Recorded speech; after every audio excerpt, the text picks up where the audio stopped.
Yeah, yeah, 1, 2, 1, 1.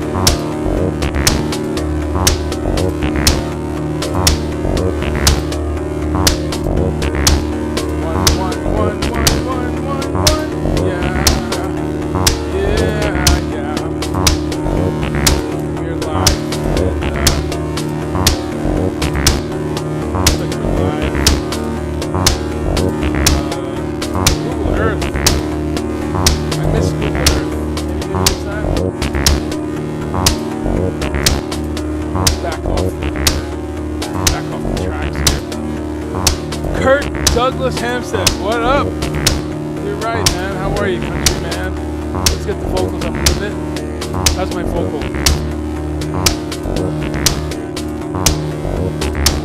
What's up, Kurt? Kurt, you've been trying out. You've been trying to increase the meatless once a week and stuff like that. Tell me how you doing, man. You know, that's the thing. Guy needs food. A lot of it vegetarian, right?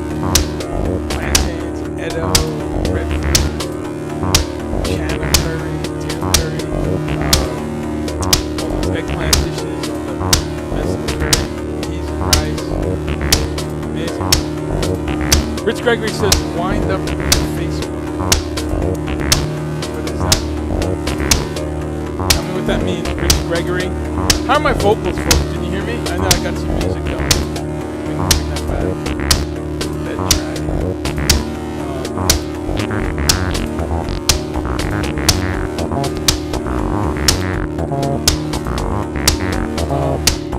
We're just getting kind of set up here.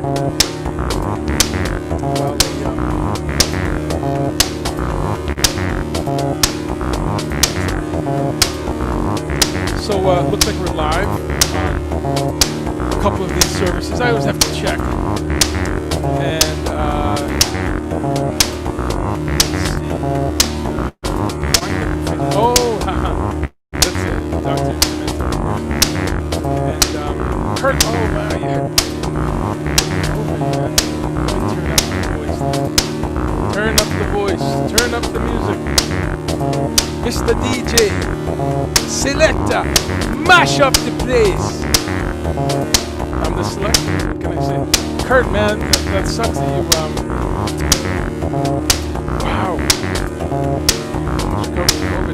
Well, you know, 90-some% of people recovered, so I'm happy for you, bro. And, you know, quite a few people have had it. And, you know, I get it. People say everyone's going to get it. Yeah, that's probably pretty damn true. Like the flu and the measles and the colds and shit like that. I just don't want to walk around with a lung problem. Whatever years I got left. You know, I want to have a lung problem or a blood problem. I have a friend, I have about 8-10 friends that have survived COVID. And I want to ask you, do you have any side effects?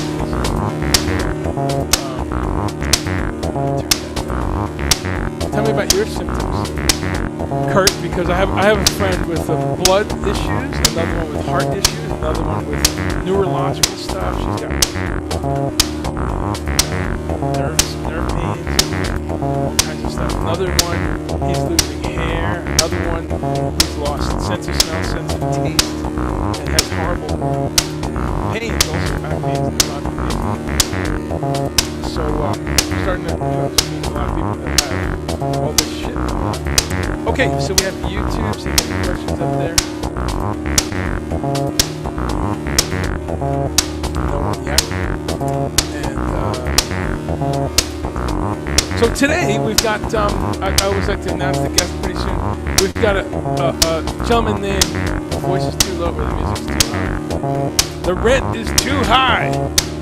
Well, I'm going to kill the music. Because we're not doing that today. Any ELP fans?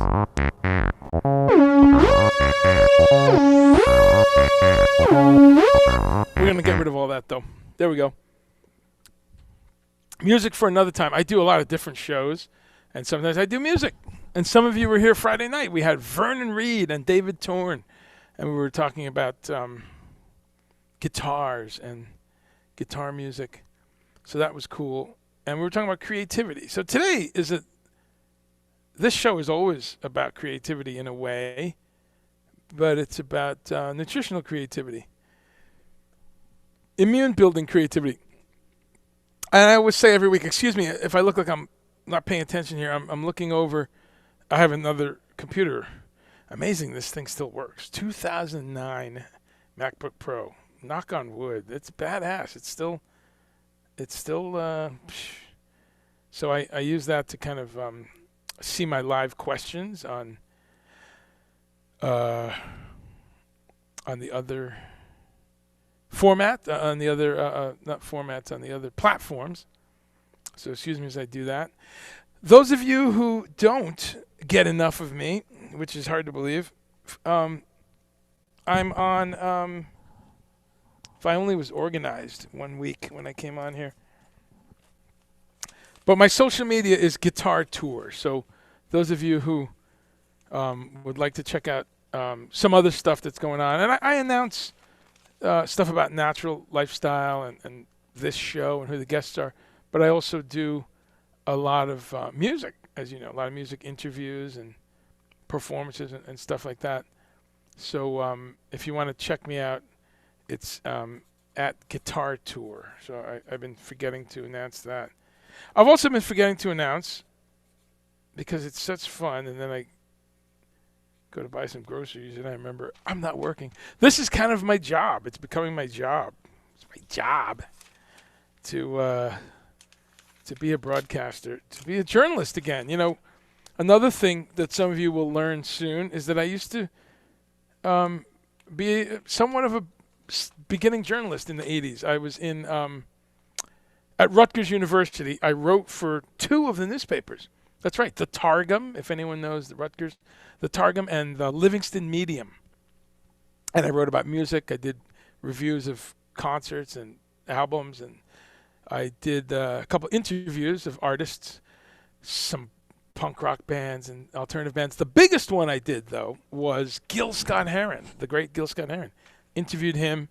I got a cover story in the Livingston Medium. So it's on a floppy drive somewhere that I can't read, but I'm going to bring that into this digital world sometime soon. But the thing is, I'm kind of going back to that life where I used to write for a magazine called Budo, a really wonderful kind of, what was it? It was kind of a Buddhist culture and kind of all-encompassing spirituality, Japanese and Chinese Buddhist ideology, and there was martial arts in there. I wrote the food, natural foods, kind of nutrition and cuisine articles, and there was also art and literature in there. So I wrote for a couple magazines.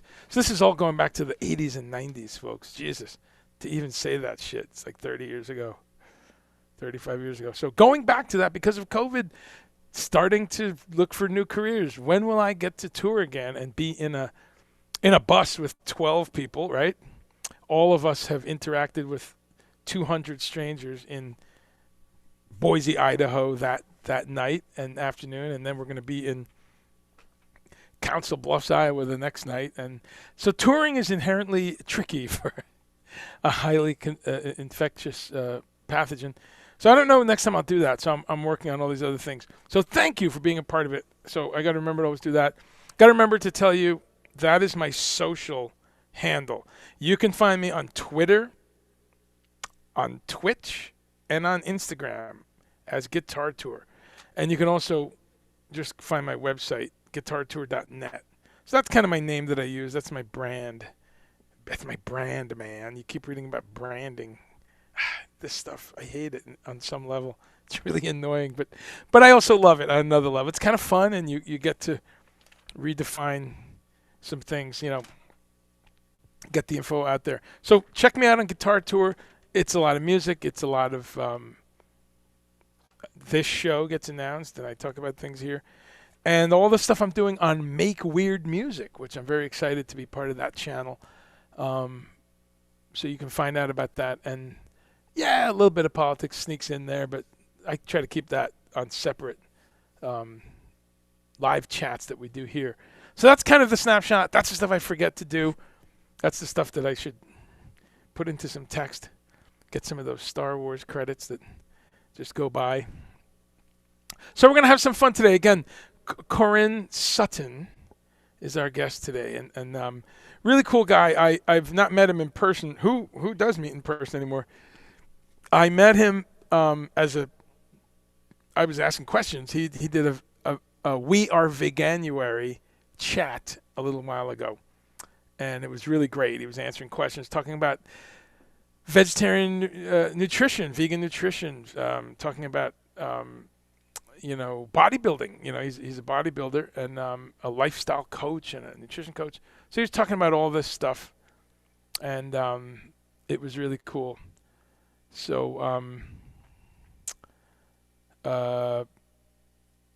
I asked him a couple questions, and so did 30 other people. It's not like he remembers me or anything, but it was really cool. And I thought he had some great things to say. I thought he had a great positive attitude. Just getting kind of set up. Oops. And I invited him onto the show, so he's going to be on today. Rich Gregory, yes, that was the other thing I was going to mention.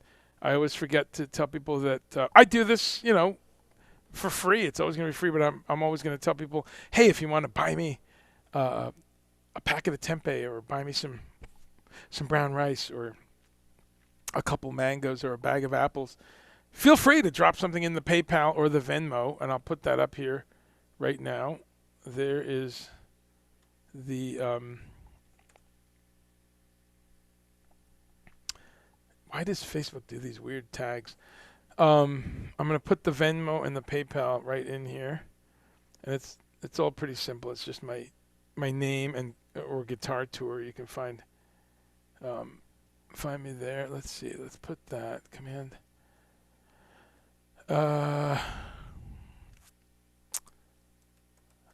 Okay, so donations are welcome. Thank you. Not necessary, of course, but hey, if you want to drop something in the hat. So I just put that up there. So let's see if there's some questions. Let's talk about what you've had for Meatless Monday. And then we're going to have a great chat with KORIN Sutton, again, about all kinds of stuff. And his journey going into meatless lifestyle is very inspiring. So we're going to talk about that. Let's go back here. Tim Motzer, what's up, dude? I've had some incredible meatless meals with Tim Motzer, my dear friend. And Tim... We got to do a live stream together soon. We keep talking about it. Tim is a flexitarian. Tim's been vegetarian parts of his life, but he's very flexible diet, but very veg heavy. He's a kind of the person that this show I'm trying to increase. People who, you enjoy some very high quality meat once in a while. You have some organic eggs. You have some really good fish here and there. But you really try to stick with mostly vegetables, mostly plant-based.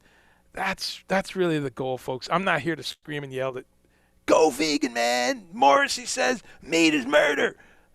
I respect those folks. They're on the fringe of the kind of advocacy area. But that's not my style. And it never was. I think back to when I was a young 19-year-old vegan or vegetarian before I went vegan, and I would maybe give someone a pamphlet or a booklet once in a while, but it was pretty chill. But anyway, this show now is about just, if you could think about the meatless thing just once a week. Wow, that's great. And of course, I'd love it if you started saying, you know what, I'm doing this Monday, Wednesday, Friday, or every day but Sunday. I have a friend who just eats meat like for a special like Sunday night meal, and that's great, and that way it's everyone wins. Everyone wins. You're eating lower on the food chain, more plant-based. So that's the encouragement here, eating local food, simple foods. So thank you, Tim Motzer, because you took me out one time for pizza, and I think, was it vegan? Yeah, we were able to get that vegan cheese at that place in Philly, but I think it was. I don't know. I eat cheese. This was about 3-4 years ago, and I probably was eating cheese once in a while. But handmade, incredible pizza. Yeah, nothing like pizza. So true. Kurt says true. Kurt Douglas Hampstead, by the way, folks, probably my oldest friend on here. I knew Kurt when we were like 5 or some shit in Guyana. So and also in New York. We lived in New York, but we're from that little country in South America. But you're saying you've been trying, but you've been tempted by your Ukrainian carnivore girlfriend. Okay, I fixed the volume. I hear you. You know, and Ukrainian food is, that's the funny thing. Eastern European food, which I love, a lot of meat. They definitely love their pork and a lot of pickled meats and you'll find some horse sometimes, and certainly pork, chicken, everything. But they have all those great vegetable dishes, right? I mean, I've had some amazing Eastern European food, Ukrainian food, Russian food. I know they don't like to be put together, but it's nearby. I've had Romanian food. I've worked in Sofia, Bulgaria, and had some amazing food. I've had some of my best meals in Turkey. Armenian food. So that whole part of the world, Greek food, all the way over to like Kosovo and what used to be Bosnia, Herzegovina, all that. I've been all through all those places. Hungary, wow, the food in Hungary. So that's the interesting thing. All those places, and I just kind of lumped together. Well, I didn't lump together, but I just kind of went through the eastern half of Europe there, all the way to Poland, let's say, and into East Germany. It's funny. They love their sausages and their meats and everything, but they have more vegetable dishes than anywhere I've seen. Lithuania also, if you go up. I mean, they just love it. They have all these eggplant dishes and all these savory soups and these wonderful broad beans that they make into all kinds of stuff. And the cuisine is very influenced by Turkish food. So you have a lot of these dips and things like hummus and stuff like that. And if you eat dairy, a lot of things, yogurts and cheeses and stuff. So that said, Kurt, go look around. What I've been telling people too, people ask for recipes, and I say, you know what? It's so easy these days. So I would go, Kurt, to go to YouTube and punch in Ukrainian vegetarian or something, Ukrainian vegan soup, or just write, something like that, Ukrainian salad. And what's been wonderful about YouTube, and we use this all the time, my partner Robin, who's an amazing chef, and if you just, I'm doing it right now, if you just punch in anything you want, Thai soup, Jamaican rice and beans, Irish potato stew, Ghanaian broad bean soup or something. Just make shit up, and you'd be amazed. It comes back, and you have usually people showing you real quick in their kitchen how to do it. So I just punched in, for instance, Ukrainian vegan, and there it is. How to make vegan Ukrainian pierogies. And then there's also a vegetarian borscht recipe, which is a beetroot soup that I love. There's another article from Happy Cow called Vegan Insider Tips, Ukraine. Here's another one about being vegan in Kiev. How do you say it right?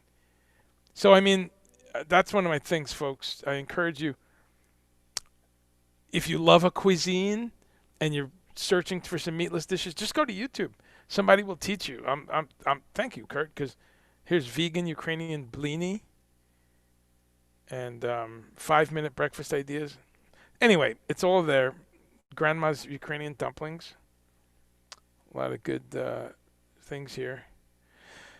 So check that out.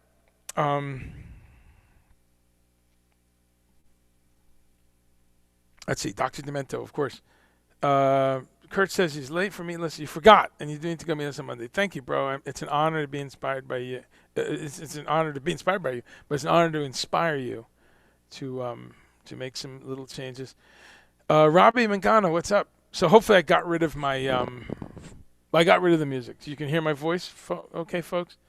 Because we're gonna have a guest in just a few minutes, and then you'll need to hear him. So Kurt, side effects. You got the lungs, still some mucus, right? Breathing. You were socializing, dieting. Okay. Supplements and preventive care.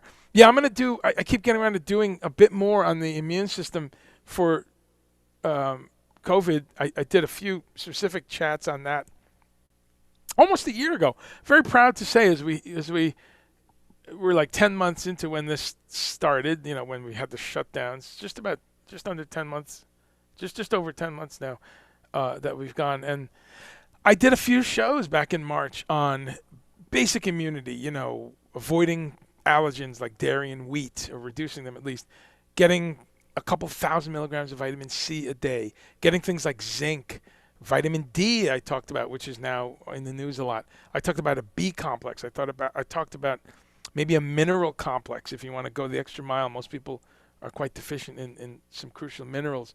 I talked about looking at your gut health, which is where your immunity starts. Looking at that digestion, really making sure, am I regular? I mean, it's an area we don't talk about that much, but am I regular? Do I eliminate? Do I have bowel movements on a daily basis? Even a couple a day? What's going on here? I've met people that go number 2 once a week or twice a week, 4 days go by and shit like that. Wow. Bad news. So being regular, being, fasting a bit so you can really, get your intestinal, give your body some rest. All other animals, for the most part, fast on some level. We tend to just eat. So we talked about all these things. And immune system, hydrating, which I better do.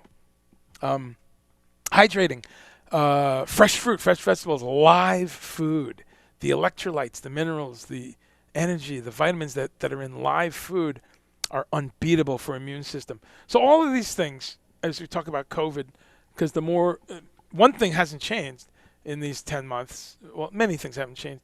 But one important thing is they've said from the beginning, the better your immune system, the better you'll do with this thing. So, okay, so continuing on. Carnivore Girlfriend has prescribed a great fresh juice. Yes, nothing like a good juice. Immune building, yeah.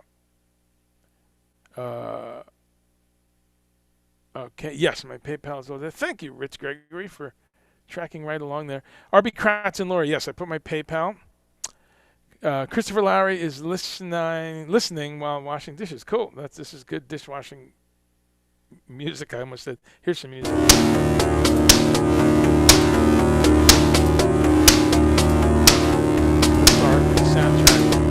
Dark soundtrack music. Rich, yes, you've been doing gluten-free, and it's a lot of pasta problem. Yeah, brown rice pasta is great. There's some pasta made of soybeans and black beans. We love that stuff. Bread maker, yeah. And that's very good, Kurt, that you're doing organic and veggies. Great. Okay, and Bosnian. Okay, so you're doing a little tour of the Eastern Europe yourself. You little rascule. As who used to say that? Little rascule. Do you guys remember that? 70s TV, there was a guy that would say, you rascule. I forgot his name, but the guy in the Gong Show.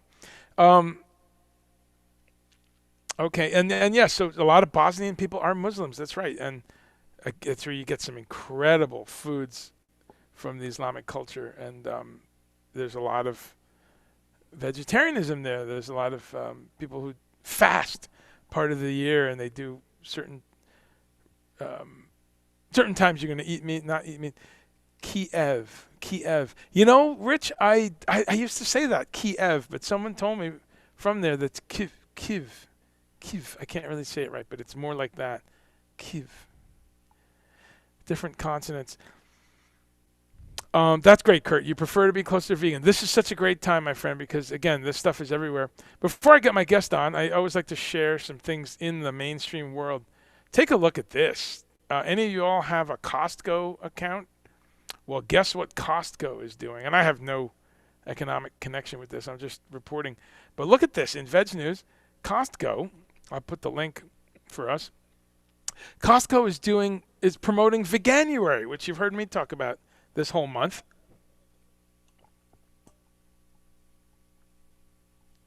Hydrating. So Costco is doing this, just encouraging all their vegan products. So I'll put the link there, and you can read that on your own time. But if you're at Costco, they've got these bulk veggie grill, and Hellman's has 3 vegan flavors. They've got Beyond Meat, Violife cheese alternatives. Really fantastic. And then they advertise this vegan cooking show. So a lot of exciting stuff there, and we'll come back to that. Right now, let's bring Mr. KORIN Sutton onto the show, and making sure that we are live everywhere. Yes, we are. We're on Twitter. We're on Facebook. Let's see if I can bring him in here. KORIN, can you hear me?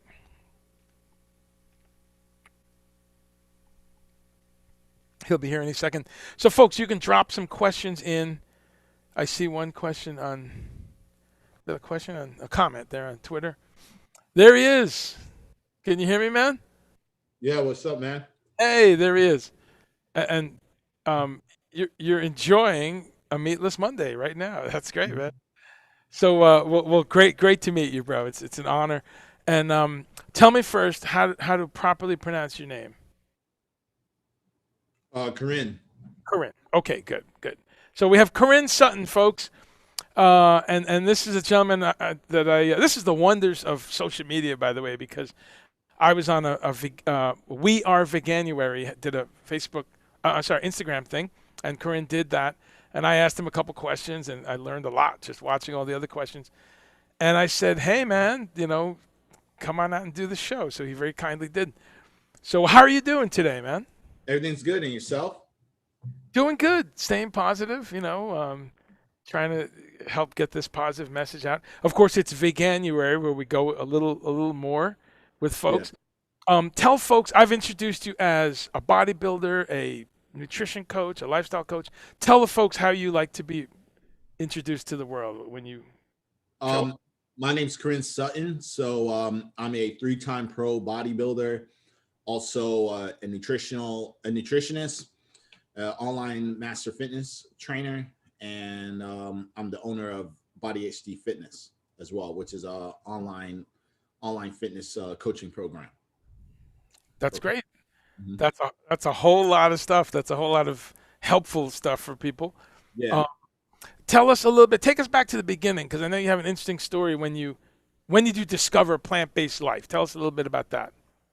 It was probably a couple years ago, somewhere around 2012, 2013 time frame. I was in school at the time, and I was taking a class called public speaking. And within that class, we were learning about persuasive speaking. And what ended up happening was my professor, he introduced us to a man called Gary Roski.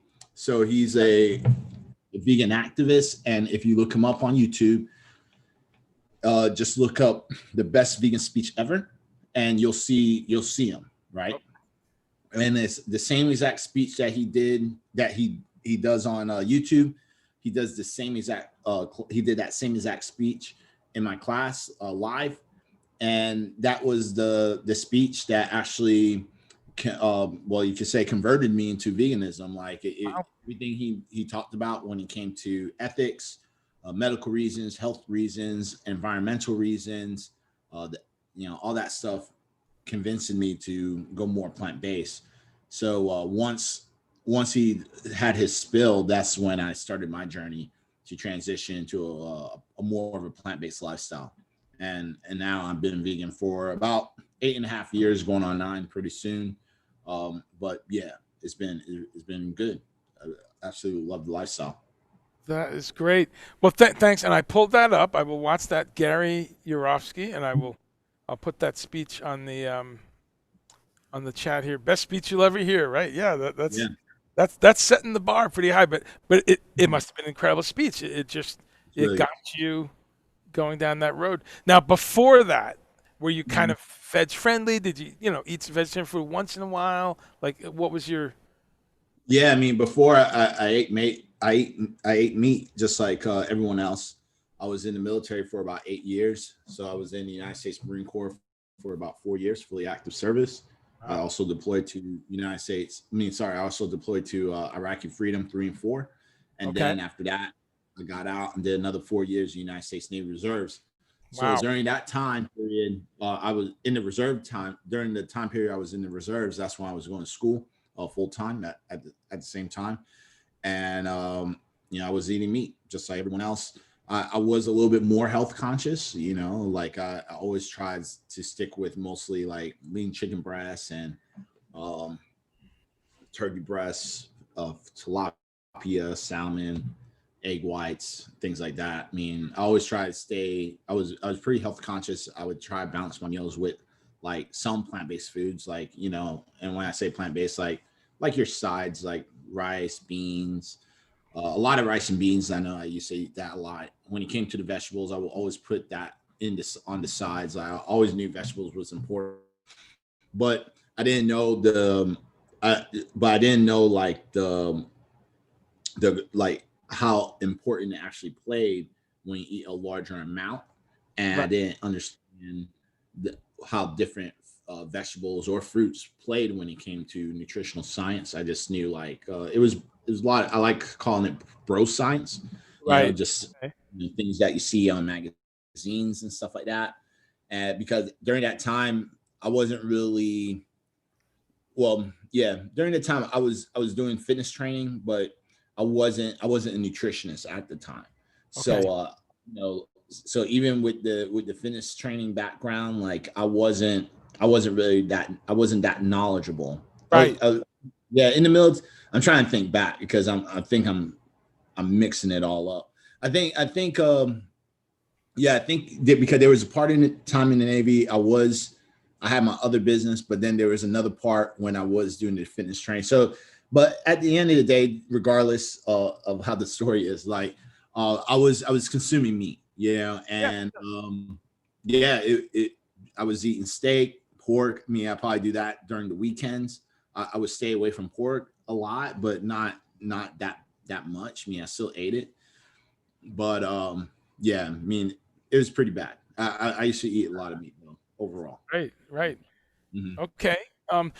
I know we're gonna get this question, and people that check out Korin's, we're gonna put some links up, but check out his Instagram and his Twitter, and he's always putting out a great message on nutrition, immunity, feeling good, and working out. And that's the thing. I got to get back in the gym, man. The gym has been gone because of COVID. I was finally in the gym at 53 or 54, and that's gone, and I've kind of fallen off. So you're very inspiring because it's like, man, that's the other part of it. So I want to talk about a few things there, but I know the first question a lot of people have is with bodybuilders and when they see athletes, where do you get your protein? So talk a little bit about protein, how much you think about it even, and where do you get it? Well, I mean, first thing I like to say is that when it comes to protein, it shouldn't be a big thing that people, I mean, a lot of people worry about protein intake, but it's not something that you should worry about too much, just because protein intake does vary with each individual. And this all depends on your fitness goals, what you're trying to do, what you're trying to actually achieve, your normal day activity level, things like that. So that's number one. Number two, when it comes to being on a plant-based diet, you can get protein from many different sources of foods, especially from plants. Like pretty much all plants has some type of protein content in it. But if you want to look at the highest protein foods, you could say that would be like more like tofu, tempeh, and seitan, and also hemp seeds. These are like extremely high sources of food that has extremely high sources of protein type foods. But then we also have other foods that's like kind of hybrids. So this would be like your grains and legumes. These are like more carbohydrate dominant type foods, but they do have a significant great source of protein in it as well. And then you also have like your nuts and seeds. These have a lot of protein in it as well. But again, these are like hybrids, so they're going to be more dominant in your fats. But overall, if you do a combination of all those different types of foods plus your fruits and vegetables as well, you'll get more than enough protein you need in a day. Yes. So that's how it works. And when it comes to plant-based protein And when one of the benefits of consuming plant-based foods is that you do eliminate a lot of saturated fat out of your diet, and also eliminate cholesterol overall. You eliminate that 100% out of your diet because you can only get cholesterol through animal-based products. So that's some of the benefits too, because now you can get a lot of your vitamins and minerals, a lot of your fiber, a lot of nutrients you actually need to keep your body healthy and functional through plants. And you don't have to worry about, if you're getting too much cholesterol and stuff like that, just because one of the great things about the human body is that especially when it comes to cholesterol, if you eliminate cholesterol out of your diet, your body will start producing its own healthy cholesterol to keep it balanced. And as long as you're eating a healthy, well-rounded diet, especially around plant-based foods, you'll always have a healthy level of cholesterol. People usually have cholesterol issues if it's more genetic, like if they have a very hardcore genetic disorder, that's one way. But then, and these are that's the rare X factors. But then you also have what majority of people who has high cholesterol is mostly coming from, it's really not genetic or hereditary. It's mostly because they consume foods that's just high in cholesterol. Sure. Like chicken, beef, pork, things like that, eggs with yogurt, the yolk, all these items over time with a high consumption rate will start slowly increasing your cholesterol intake, which will, throughout the years, you'll have high cholesterol, which will evolve into other types of dangers when it comes to, health. Yeah. No, that's all great advice. And I always tell folks on here, this is a time when you can do research. You hear that phrase a lot, do your research. And this is an area, I mean, you could do the research, but I always tell people, you could be the individual who's just going to read researches all the time and try to figure it out. I mean, that's one way of doing it, but you're always going to find, the thing about researches and studies is that you're always going to find something that's going to counteract another study. True. So, that's one thing. And also I really try to break this type of stuff down very, very simplified, because a lot of people don't know how to read public studies anyways. Yeah. So I really try to break it down as simple as possible so people can understand. So when I do public speaking events and things like that, I tell them look, if we're talking about cholesterol and stuff like that, I would say, well, you don't have to be a rocket scientist, a nutritionist, and a health expert to know this, but it's just if you know simple math, it's if you add cholesterol into your diet, that will raise the bar of how your body can regulate cholesterol. And if you keep feeding your body, especially a high intake of it, what happens? It starts going up. It's like you put gas in a car, the tank will start getting filled, right? But this is the bad type of gas we don't want to be putting into our bodies. Sure. So if you have high cholesterol, and you eliminate those food items that are high, it will go down. It's just common sense. So it's and even the doctors, and then I always tell people, and if meat is so healthy for you, why, when you do have high cholesterol, the first thing that doctors do tell you is to eliminate or reduce your intake of red meats and pork and processed. You're right. They do. The foods that was meant to be healthy, right? Because this is what we're taught, right? I was taught this, you were taught this, a lot of people were taught this when we were in school, meat is healthy for you, you're supposed to get your protein and all this stuff from. So if it's so healthy, why is the doctors telling you to reduce the intake of those particular meals? I never had my doctor tell me you need to reduce your intake in spinach. Right. Or apples or anything or avocado. No, it's true. I never seen someone say that to me. But if it's when someone has diabetes, high cholesterol, hypertension, all these health issues that comes from animal-based products, eating too much processed and highly saturated in cholesterol foods, there you go. You got the answer, right? So it's just you just have to kind of think a little bit, and think outside the box, and it all makes sense eventually. You have to go so deep and so technical into studies and stuff like that. Right. Right. Especially if Common sense. you're doing everything. Common sense, and add gout to that list too. I notice when people have gout right away, red meat, you hear that and you kind of go, well, you should have thought of that before. We've been talking about it. I like to see results too, and that's another thing, and that's where I think your message is so powerful, because people go and see the work you do, see the lectures you do. You're in shape, you're a bodybuilder, you've won a bunch of awards. We see some awards and medals right behind you there. Yeah. So talk a little bit about, before we come back to some other nutrition stuff, talk a little bit about your bodybuilding journey and where that is now with COVID and everything. But tell us a little bit about the awards and your journey there.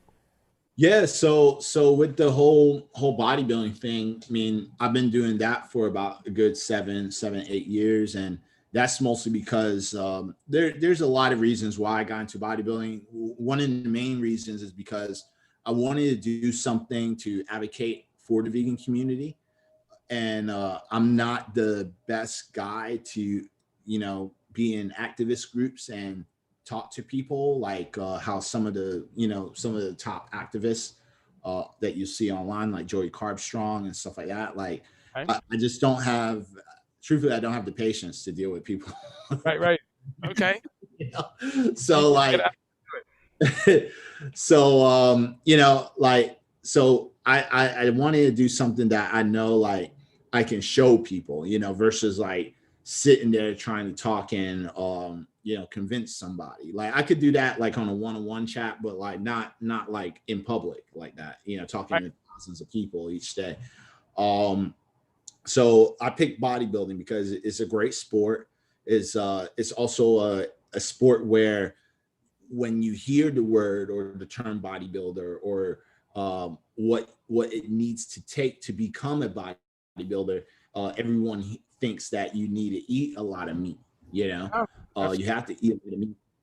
Even people think you have to take illegal drugs, to be a bodybuilder, to get in shape. So because like bodybuilding, the sport of bodybuilding has such a dogma, I guess you can say. Sure. I was like, I want to do the opposite of what people think. Like, obviously first I'm going to do this naturally. And I want to show like the benefits of a plant-based diet. Like, you can build muscle, you can be an athlete on 100% vegan diet, on a plant-based lifestyle.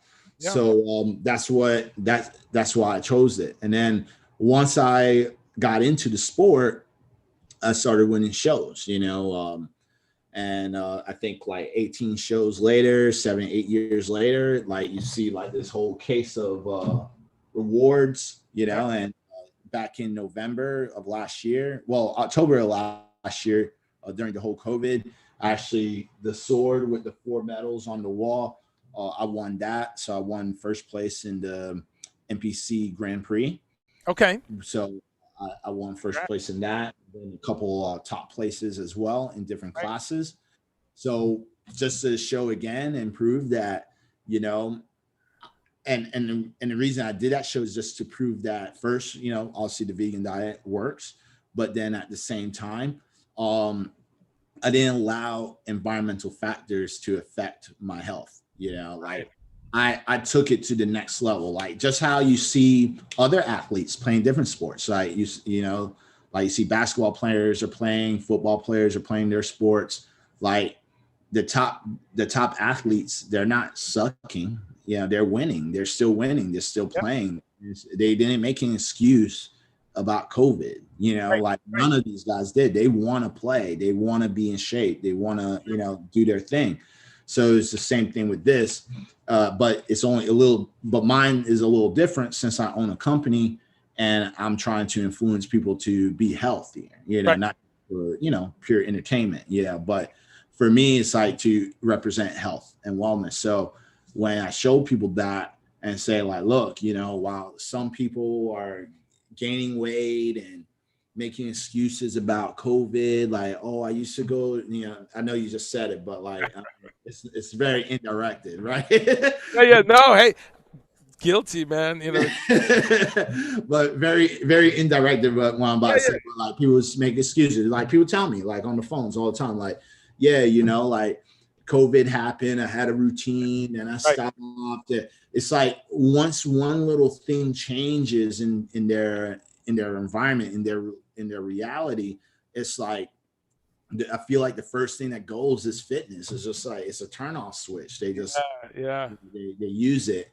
And with me, I'm like, I didn't stop. And I don't even have a lot of equipment. And I'm a trainer, you know, like I don't even have a lot of equipment at my house, you know. I just had a pair of dumbbells. I went on Amazon, you know, bought a stability ball. I had some bands. And then I went to work, you know, I went outside in the parking lot every single day, you Wow. know, some calisthenics, do some speed and agility drills, you know, jump rope. Like I just made up my own routine, created, and especially when the pandemic started, I created a whole workout routine within 2 weeks and started, you know, selling it to people and getting my all my students on it as well.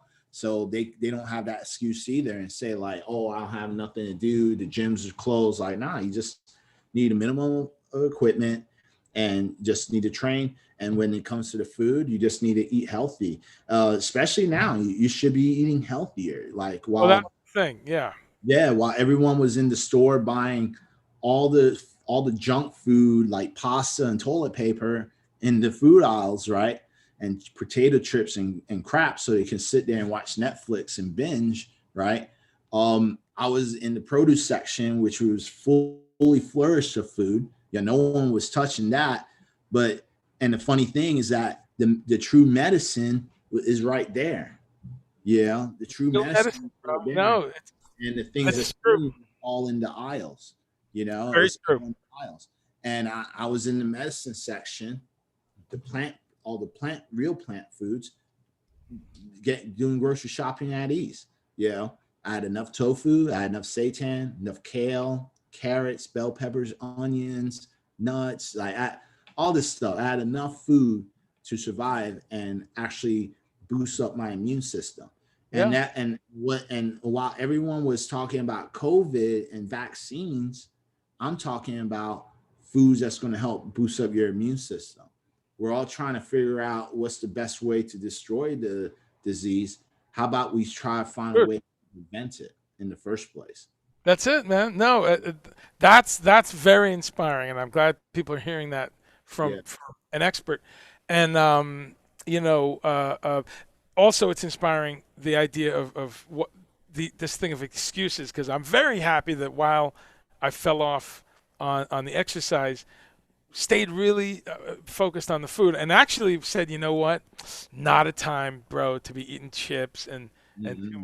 too much drinking. I still have some beers and stuff, but I got rid of the potato chips, sitting there eating a bag of chips and salsa, the breads, all the fatty stuff, just eating right. So this is going to be very inspiring, not Mm-hmm. only to me, to a lot of other people that get that physical thing.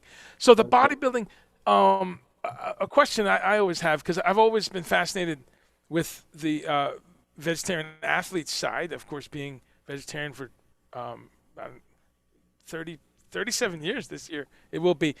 And I don't know if I told you in our messages, I've worked in natural foods retail, and I used to co-own a natural food store for 10 Mm-hmm. years. So we had a lot of bodybuilders. We had a lot of, so we really were tight on the really good things like the hemp proteins and the pea proteins as they came out years ago. So it's great to see someone that takes it all the way.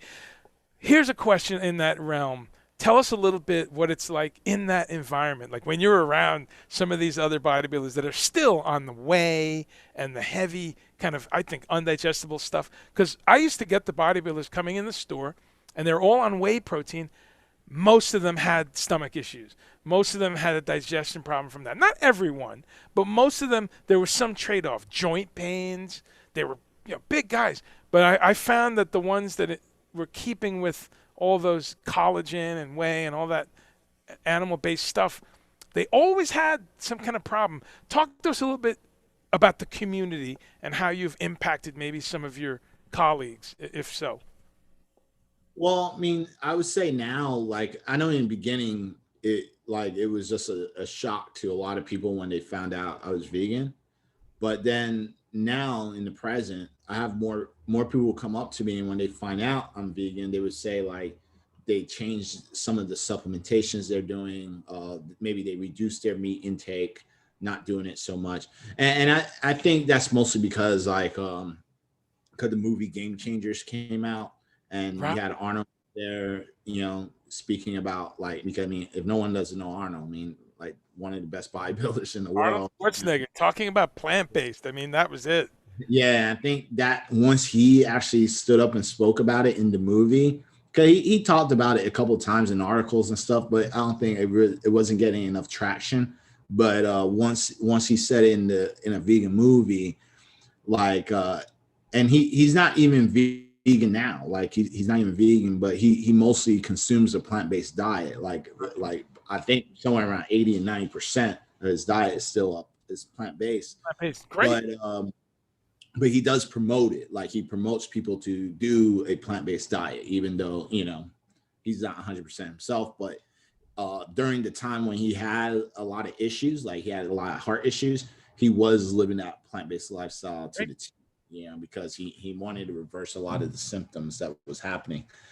So to what I'm trying to say is that from in a community standpoint, I feel that because he did that and because that movie came out, now I see more people really transitioning towards it.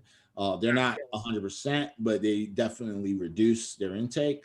And then there's also some people that has, like, I noticed that there's more newer vegan bodybuilders, maybe more like on an amateur level, but it's good to see that there's more people who wants to do it.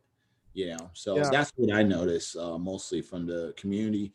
I don't really get a lot of slack from it or people Right. talk crap, like because I think first of all, when it comes to the sport, a lot of bodybuilders already know it's not even against us. It's not even against each other. It's what the judges want. That's Result. what it is, because it's not a physical sport like basketball or something like that, where it's based on performance and who works better. It's nothing like that. It's more about looks, and it's a very opinionated sport. So it's like, when you have the judges up there, it's all about, that, like what Yeah. are they looking for, so Fine. the Bottom only line. thing you can do is just try your best and come in your best, and that's it. That's the only thing you can do as an individual. So yeah, when it comes to the community itself, it's pretty laid back, pretty cool. People do come up to me and talk to me and ask me ideas, tips. So I have people who wanted to go vegan, and they wanted me to help them. Right. Right. A lot of things, but nothing negative or nothing too crazy. Yeah.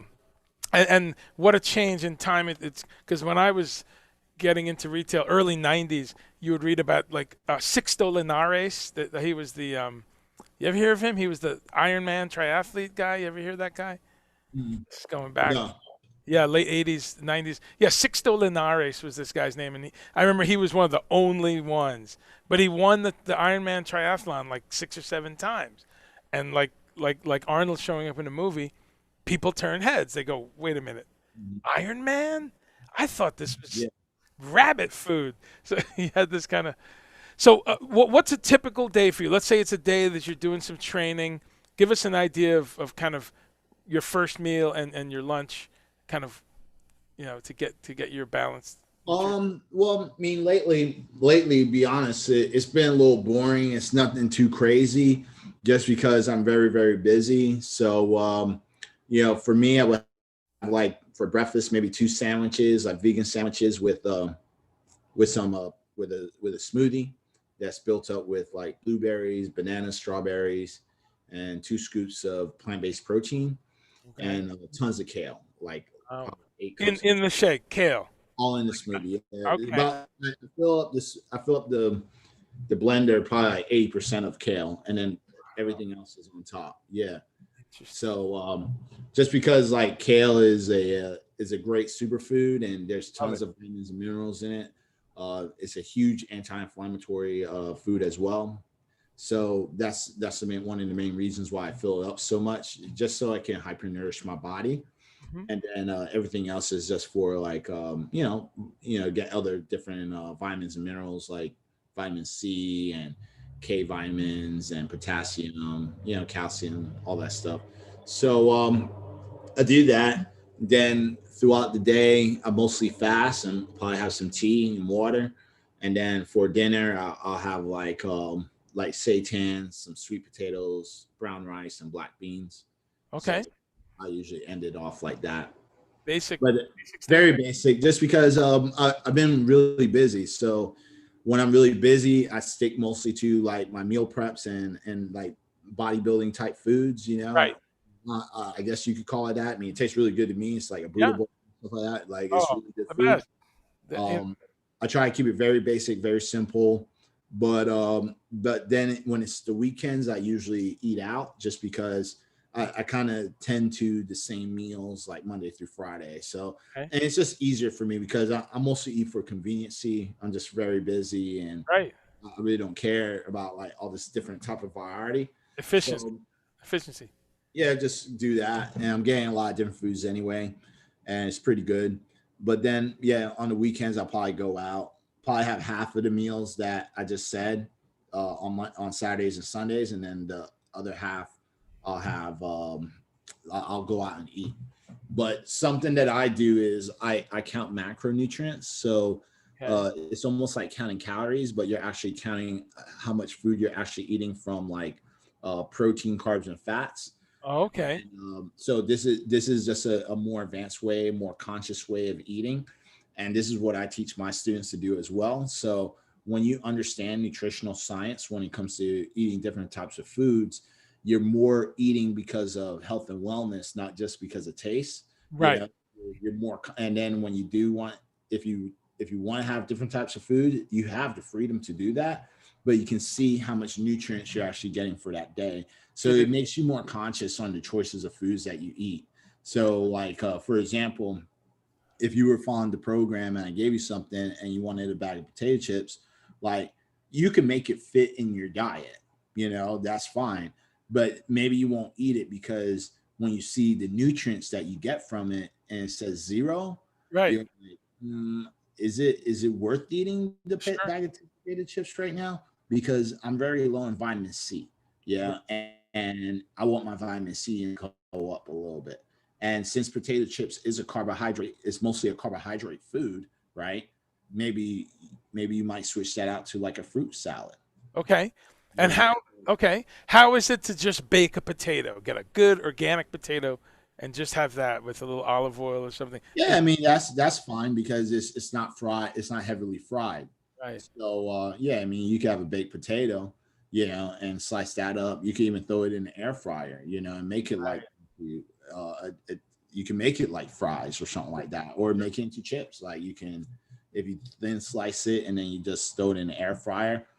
That's probably even a better solution. If you just craving chips, because at least at that point you get some nutrients out of that potato, Right. and there's no oil, and you're getting, and it's healthy and you're getting fiber and stuff like that. So that's different. Right. But yeah, do that as well. Okay. I want and sweet potatoes, of course, which I love. Also, I want to come to fats also because I know that's an incredibly important thing, and I know you've talked a lot about that, about getting the good fats and the bad fats understood. Um, Yeah. Tell us a little bit first, though. Tell us about your business so people can know and know how to find you and stuff. Is the best place to find you just go to your Instagram, or what's the best way to track you down and learn about your Yeah, business? you can go on my Instagram, just type in my name at KORIN Sutton, so you'll find me there on Instagram. That's probably the best place to find me. Second best is Facebook. Just type in Okay. my name, KORIN Sutton. But then you can always go to my website, which is bodyhdfitness.com, Right. and that's where you can go there. Okay. And there's tons of stuff. Download a free ebook that I have. It's called No Vegans. And if you're like a new vegan and you want to learn more about like where you get your protein, or Sure. healthy supplements that you can take on a plant-based diet, or how to build your kitchen so it can be a susceptible environment for health and wellness, that's Right. a great book to read.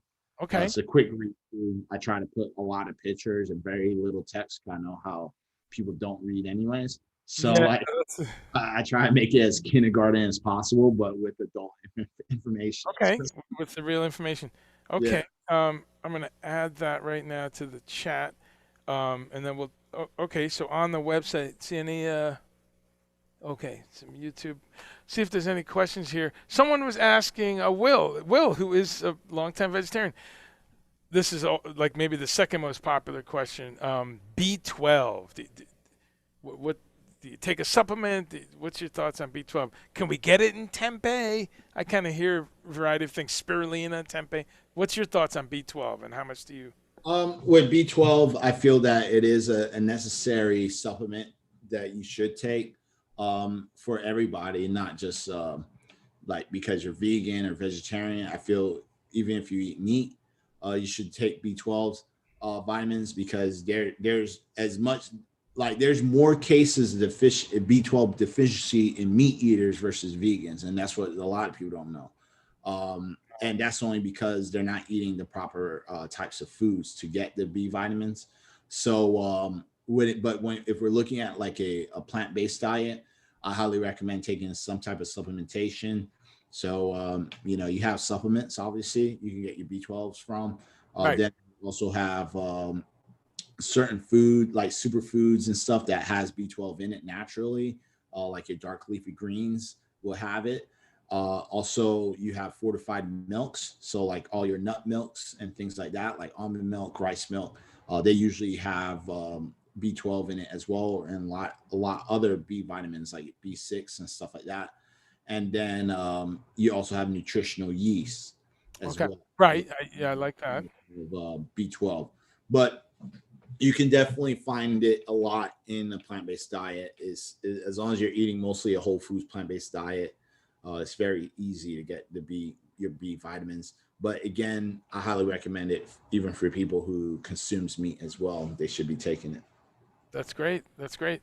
Um, I agreed. Vitamin D too is coming up a lot for the COVID. Excuse me, as I cough. COVID recommendation. And people. And I've always tell people, look, vitamin D. A lot of people are deficient in it. Meat or no meat, dairy or no meat or dairy. It's Yeah. one of those supplements. Um, let's talk a little bit then about your site, and I've got that here. Let's. Where do we have that? We just had that up here. Okay, good. And I put. Oh, this is another one. There's a site called Plant Built that has you on there, um, and that's a bodybuilding site. It looks like. Yeah, it's an old affiliate site. They don't. I think they're gone out. They haven't been around for a while, but yeah, it's an old nonprofit organization where they had a group of vegan athletes. We would all come together and Okay. bodybuilding shows and stuff, but that kind of died down. Okay. Now the new group I'm in is called Vegan Strong. Oh, So great, great. it's kind Okay. Well, what's interesting about bodybuilding is it seems that it's quite easier than other sports and other activities to do in a COVID world because you're alone on that stage, right? You don't have people, you're not wrestling or playing basketball or football and running into each other. Is that true? Is this something you guys have been able to continue because of that it's distanced, or am I, well, I won't say easier, and it's a little different when you compete because how they delegate it now is from the shows I've been to, they only what they do is they really separate it. Like first because before it used to be men and women together. Now they not together like competing, but during the same period, like you can if when you're doing your classes, they would have like everyone separated from their classes, but everyone would be together overall. But what they do now is they kind of separate it like men and women, and then all the men that compete, that's one show, and then all the men leave, and then they'll do all the women, and then they compete. And they even broke it down by ticket sales. So before it used to be all one show, and you just pay one price, and now you pay like multiple pricing for like almost for every little thing. So it's like I would assume they do it so they can separate the audience, Audience, right? separate the athletes as well, so it doesn't create large groups of people. So that's the only thing I've noticed. Um, when it comes, but when it comes to everything else, I mean, I've seen a significant drop of athletes that's competing, because I won't. This is where the easy part comes in. It's not easy because some people don't have access to gyms. Yeah, right. So like, I mean, I have students who lives in the UK and they're in lockdown. So it's like, if they're trying to put on more muscle mass, it's going to be kind of hard, especially if they don't have the right equipment in their home. Equipment, heavy weights and stuff. Yeah, So I think that's why there's a big reduction, because some people don't have the access to be able to really train to the level that they want to be at. I mean, right. some of these guys are probably still training, but they probably don't feel comfortable training, doing the show, because they know they got more in the tank. They're like, Right. I'm not going balls to the wall in my training sessions. It's just, I'm just doing things to maintain, Right. whatever I can, just to be healthy. But some people just don't have that access. So even some of my students, like when it comes to building muscle and they're in a lockdown, it's just very, very hard to. And they're already in shape. I'm talking about these people who's already in shape You're and they're from that level. Yeah, trying to take it to the next level. sure. It's just very hard because there's no squat rack, they don't have a barbell, they don't have room to put some of that stuff in their homes, like so it is hard for some people. For me, it wasn't hard because I already had a lot of muscle mass anyways, and I just did a lot of different types of workouts to Right. try and maintain. And then once the gym opened, then I just started hitting the gym. Like once it opened up, I didn't worry about like the fear catching COVID and stuff like that, because there was barely anyone going to the gym anyway. Right. Okay. So Everybody was fearing the fear of getting COVID. So while everyone was going one way, I went the opposite way, because like a lot. I mean, even now, gym been open like since I don't know, like I don't know how long it's been open, but summer.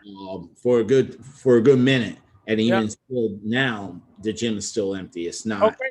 So you're Every time I go there every morning, it's still empty. okay. So you're able to go in, do your regular gym workouts, and I'm sure the gyms all have now a higher standard of purifying stuff and cleaning up. Yeah, some gyms do. I mean, I know my gym does. I can't speak for other people, but like I know my gym does.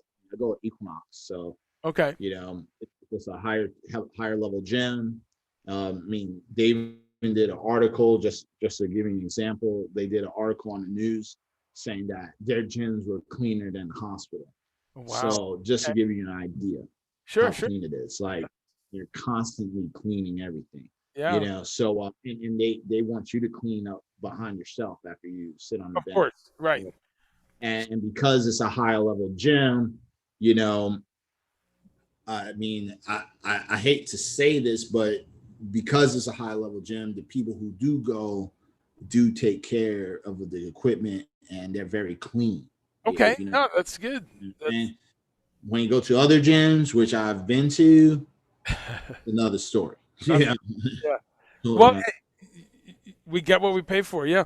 So I wanted to make sure people knew about your business, and so I put the website up there, and that's great. You can get a free instant guide here, folks. It's called Well, we No Weak Vegans. I like that. Let me put that up for people to see on the screen. Um, let's see here, and we put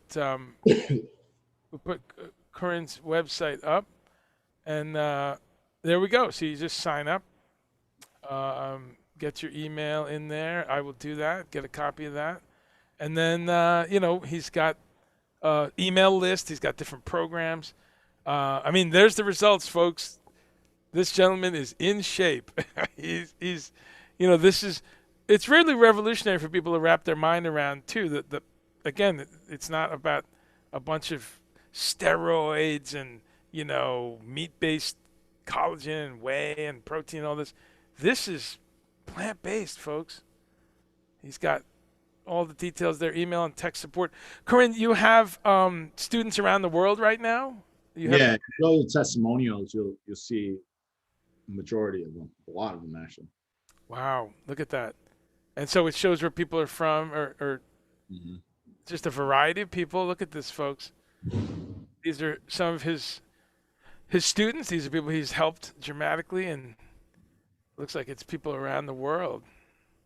And it's about reducing body fat, getting in shape, and encouraging people to eat real food.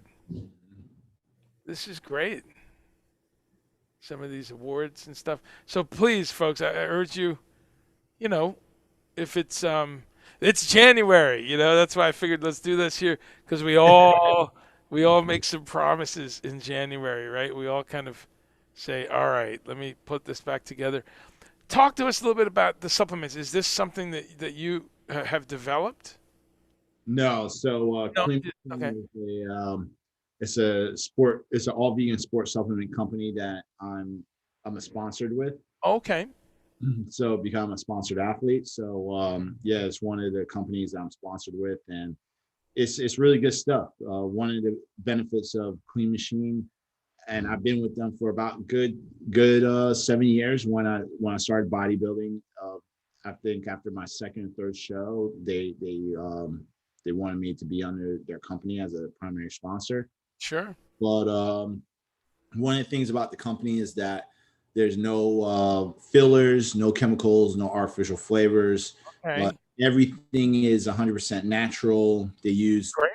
Great. nothing natural organic ingredients, and it's also Great. certified vegan as well. So that's why I really stick with them. I'm very impressed. Yeah, because I as I said, I used to sell all these things, and there was a time when you really you had maybe 3 or 4 companies doing anything good, but it's really remarkable now too, where the protein sources have gotten so clean, and That's the owner right here. yeah. What is there a sweetener in? Is it stevia or no sweetener at all, or what's the? There's stevia in well, like in the protein, yeah, like there's. Right. Okay.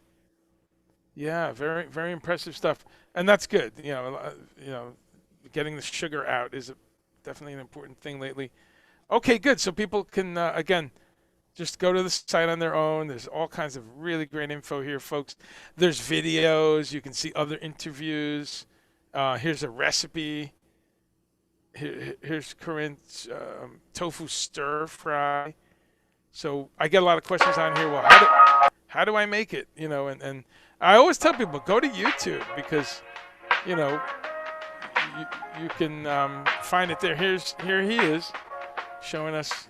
Welcome back to another fast meal prep hack. So in today's episode, I'm going to show you how to make a tofu stir-fried meal prep. Wow. Very fast, very easy to make, low in carbs, and will definitely help you to burn some body fat. So let's go ahead and start with the ingredients. So the first thing we have is some tofu. All right, this is extra firm tofu, extremely high in protein, and I have it in this bag because I have it soaking in liquid aminos. Okay, so all that is getting into the tofu, so it's nice and marinated. Okay, That's great. vitamins, That's great. and then we have some black pepper and also some sea salt. So the first thing we're going to do is grab our The all-important kale. it makes folks. it a little bit more difficult to consume. So to have that nice presentation and that soft. So okay, great. I love it. So people can check that out step by step. Looks delicious, and I'm a big fan of marinated tofu as well, and tempeh especially. That's my jam. I love tempeh. We bake it, we fry it, we put it in all kinds of stuff. Tell me a little bit about fats, because I noticed in that supplement there was a very good listing of omega fatty acids and things like that. I get that question a lot on the show. Give us a couple ideas of whole food sources of really good fats as a bodybuilder that you. I mean, when it comes to fats, I mean, you have all your nuts and seeds. So like pretty much any type of nut seed is really good for to get like a great source of omega 3, 6, and 9s. But something that most people tend to move towards is like first you got like flaxseed oil. So if you're more plant-based, like that would probably be one of the primary alternative sources. But then if you want something a little bit better, you have from Clean Machine Okay. called ahi flower oil. Okay. Wow. So this is the actual flower. I mean, you can see it right here. It looks just like that. Right. Ahi flour. I don't know that. Okay. And with this one, it's about 400. The EPA levels are 400% higher than chia, hemp, and flax. Wow. So that means you're getting a significant source of your omega threes just from three small oil capsules. Okay. So that means that if you're someone who count macros and really is conscious about your fat levels, you can get something that's literally 4 times more potent when it comes to your omega 3, 3, 6, and 9s versus other sources that's out there. So that's what I usually do. But again, you can get it from other foods as well, like flaxseed. You have chia, you have hemp seeds, things like that. So as long as peanut butter, peanuts, like almonds, like there's so many different sources where you can get the healthy omega 3s. But again, I usually take the ahi flower oil religiously, like every single day, and then I'll have like roasted peanuts or hemp seeds and stuff like that as well integrated within my diet. So it all depends where you want to get your source from. It sounds like, which a lot of people I think need to turn that corner. It sounds like rather than really worrying about a lot of the tiny details, like it's just eating a balanced diet, right? Just having fruits, vegetables, greens, seeds, nuts. Sounds like you just eat. Yeah, pretty much. Because the thing is that some of the things that most people focus on and worry about, they're not even they're not even eating a lot of these things anyways. I know when I was eating meat, compared to if I look at the vegetables and things I was eating, I wasn't eating nowhere close to get all the vitamins and minerals I actually need for the day. Yeah. Because the vegetables were used more for a side dish. And I mean, it's like when you go to a restaurant, you ask for a salad, they give you a salad like this big, very, very, very small.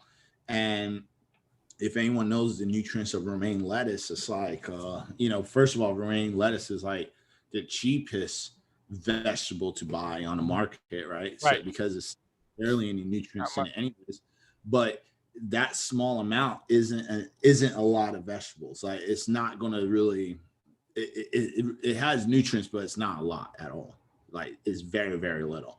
Like to get a good amount of nutrients that your body can actually use, you need to eat like a big bowl of romaine lettuce. Right. That's the only way you're going to get like true nutrients, like a really big, like when you go out and buy a salad, Big salad, like it's like for a dinner, it's like a dinner plate size salad.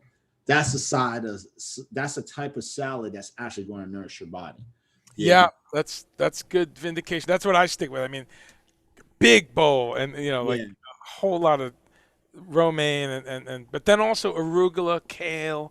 I like to have other things, cabbage, pumpkin seeds, sunflower seeds. When I have a salad, it's pretty much any type of dark leafy greens. You need to have a big portion. So that's why when I do the kale, I do the smoothie, because it's either two ways I could do it. I could drink it or I can eat it. If I eat it, I'm going to make it into a salad, and it's going to be a big salad.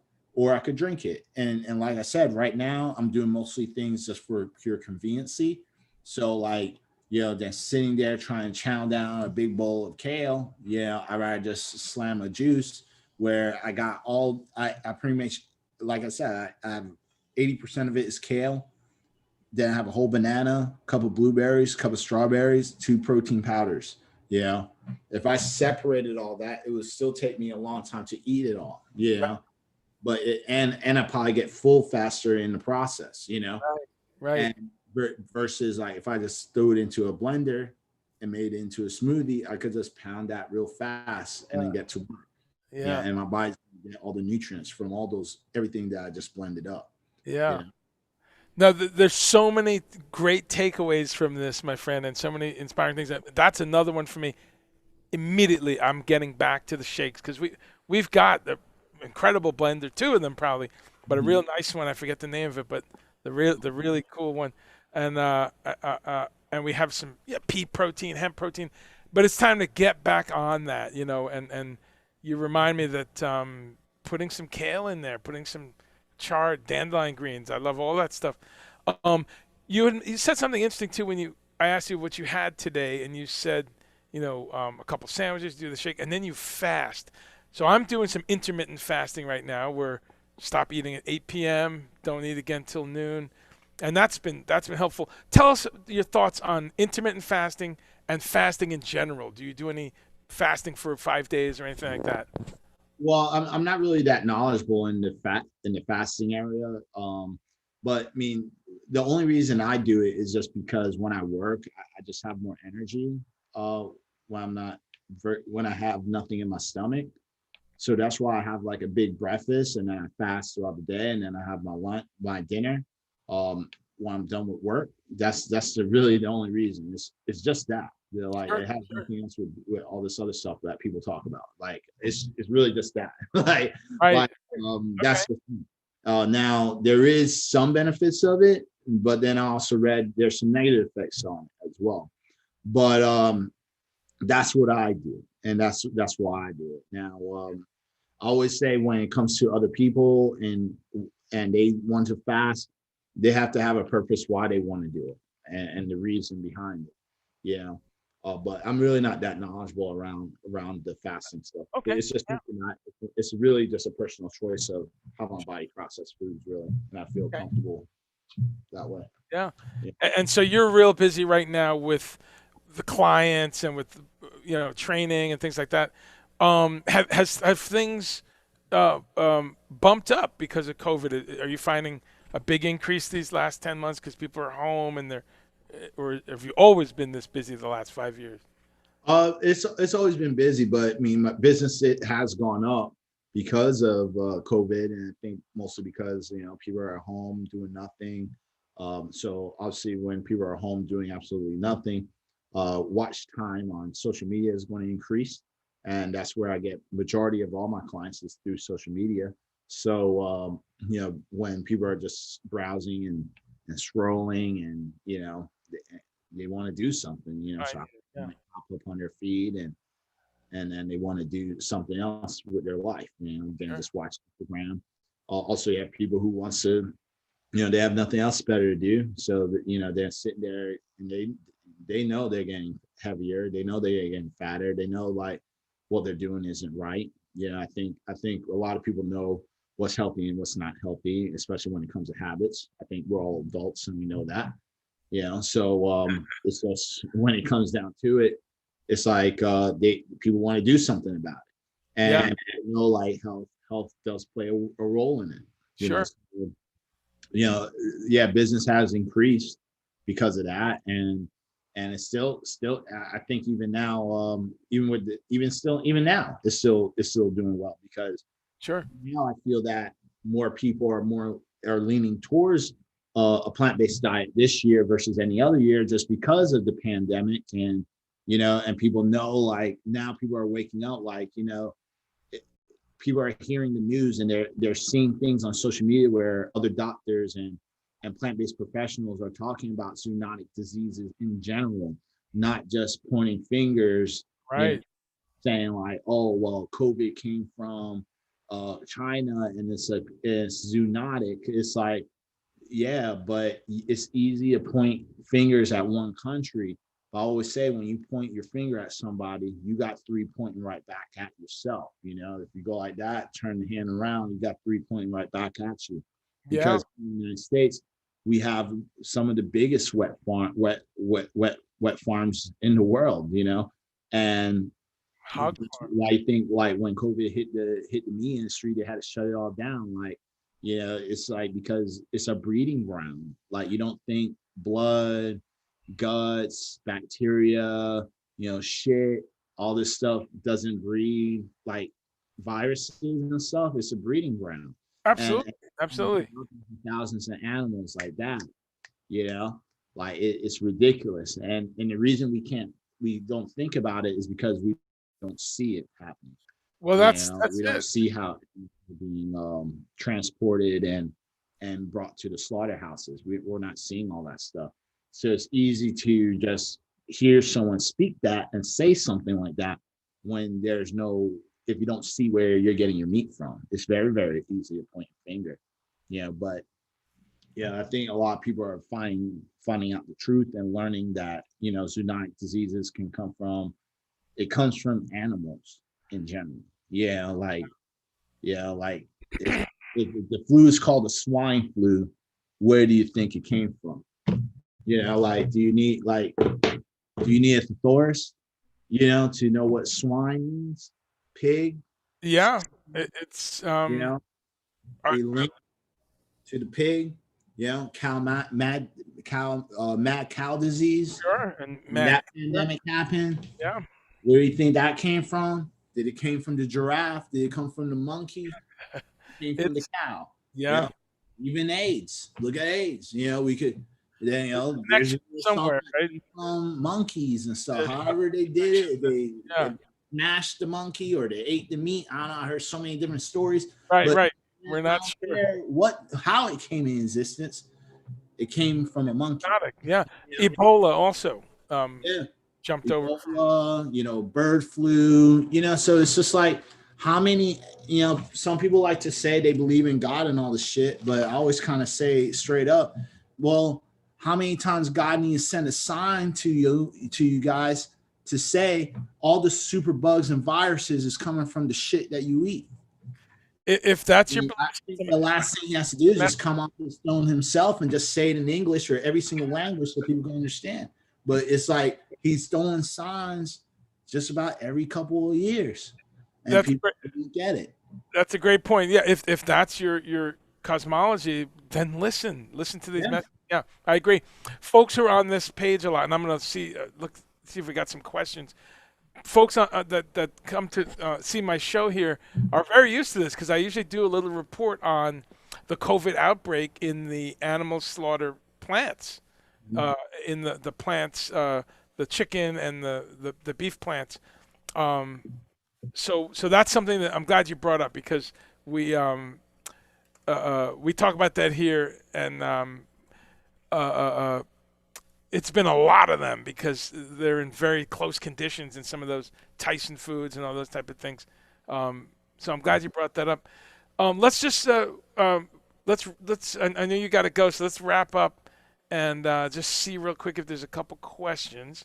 If there's any specific stuff. Thank you so much, Korin, for coming on, and this has been No doubt, man. Incredible. We'll do this again. Let's see. A few people bringing up pasture-raised eggs, B12 in vegan form. Yeah, avocados. Someone brings up. Yeah, I'm sure that's one of your foods that you have a lot, right? Avocado. Are you an avocado fan? Yeah. I like avocados. Yeah. Baked kale. Okay.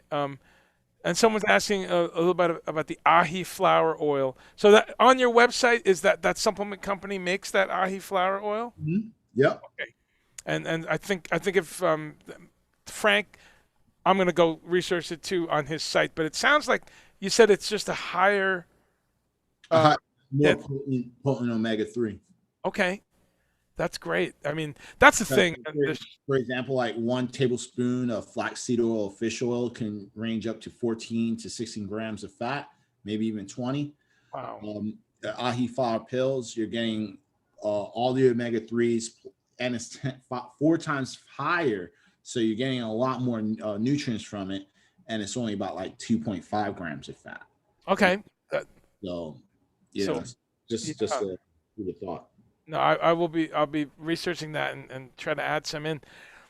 I want to wrap with just again reminding people, KORIN Sutton, coach, positive guy, nutritionist, bodybuilder. It's been a pleasure. And people can go to your website and the things you offer are, can you tell us, is it consulting, life coaching, nutrition, bodybuilding? What kinds of things do you offer for your clients? So mostly I offer a 16-week transformation program. So it's 4 months long. It comes with online. It comes with a customized meal plan because the food plays 80% of it all. Your customized workout plan. So if you're work training from home or in the gym, we can make the plan fit both. You also get tons of accountability and support. So we do daily accountability when it comes to the meal plan. We literally see if you're eating the right foods every single day, because again, it plays such a big role in weight loss and building muscle. We have weekly check-ins with our coaches, also 24-hour support. And then we also have access to my private Facebook group where it's a community that we have, which you'll get access to that. So you can talk to other members to keep you motivated and accountable. And then also we have our private classes every week as well, which is similar like this, live classes where I actually educate you about like vegan nutrition, lifestyle choices, fitness, health, and vegan ethics. So, Wow. yeah. It's a program where if you're coming in just trying to lose weight, then or just very goal orientated, I don't think it's the right program for you. So don't bother. Right. I turn people down all the time, and I don't care how much money you have. Like I'll just turn you down, because what I'm looking for is people who wants to make it into a lifestyle. These are people that technically they tried all these fad diets. They're tired. They're frustrated. They're tired of the fluctuating diets. They're tired of the fluctuating weights. They want something that once they lose it, it stays gone. Like if they're trying to lose body fat, it's gone forever. If they're trying to lose muscle, it's something that they're always going to continue to pursue to make sure their health and wellness is at its peak. So this is for people who's very serious. So again, I'm looking for people who's very serious. You have to be very, very serious, or just very, very frustrated that you're just tired of all their bullshit. Things that didn't work. Okay. And people who's really willing to change their lifestyle, because that's the only way you're going to have sustainable results. I've been in the fitness industry for over 10 years.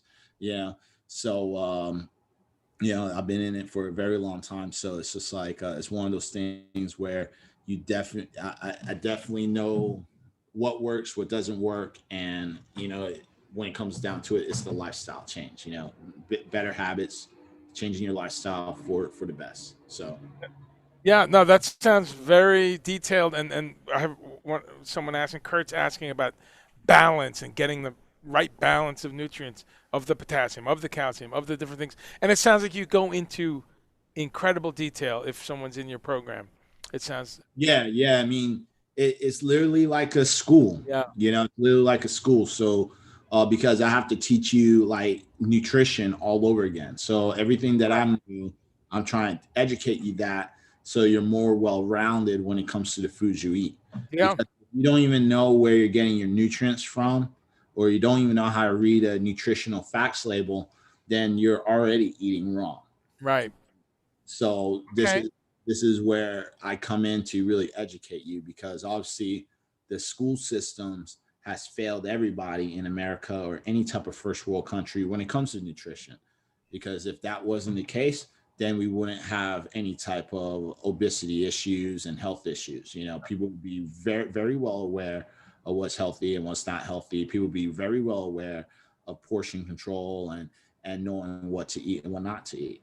So there it is. No, that's a great point. And for all of our riches and our GDP and all these kind of metrics, you're right. We have, all the wrong things when you look at obesity, heart disease, all that. So, well, thank you, man. Thanks for, that was a great, area to end, giving people the details on what you do, helping people one-on-one. And it sounds like you have a great team with you. Different coaching. You're not, this is the real deal. Thank you again, man. We're going to make sure people have your website, your Instagram, everything here so they can follow up. And I wish you the best. And let's do this again in a couple months. All right, perfect, man. Yeah, get the summertime thing get people amped up for that. But thank you, and we'll see you see you on Instagram because I'm always following. No doubt. Thank you for having me. I'll talk to you soon. All right, thanks, man. Ladies and gentlemen, wow, that was a cool guest.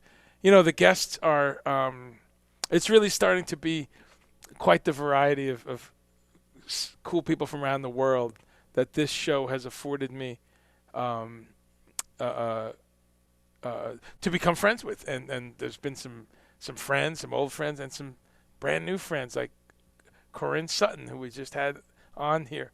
So I'm going to go back and touch base on some of these questions.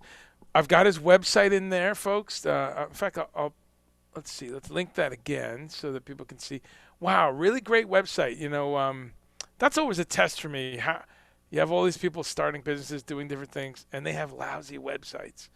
You know, I always enjoy it when someone's got one that answers all the questions.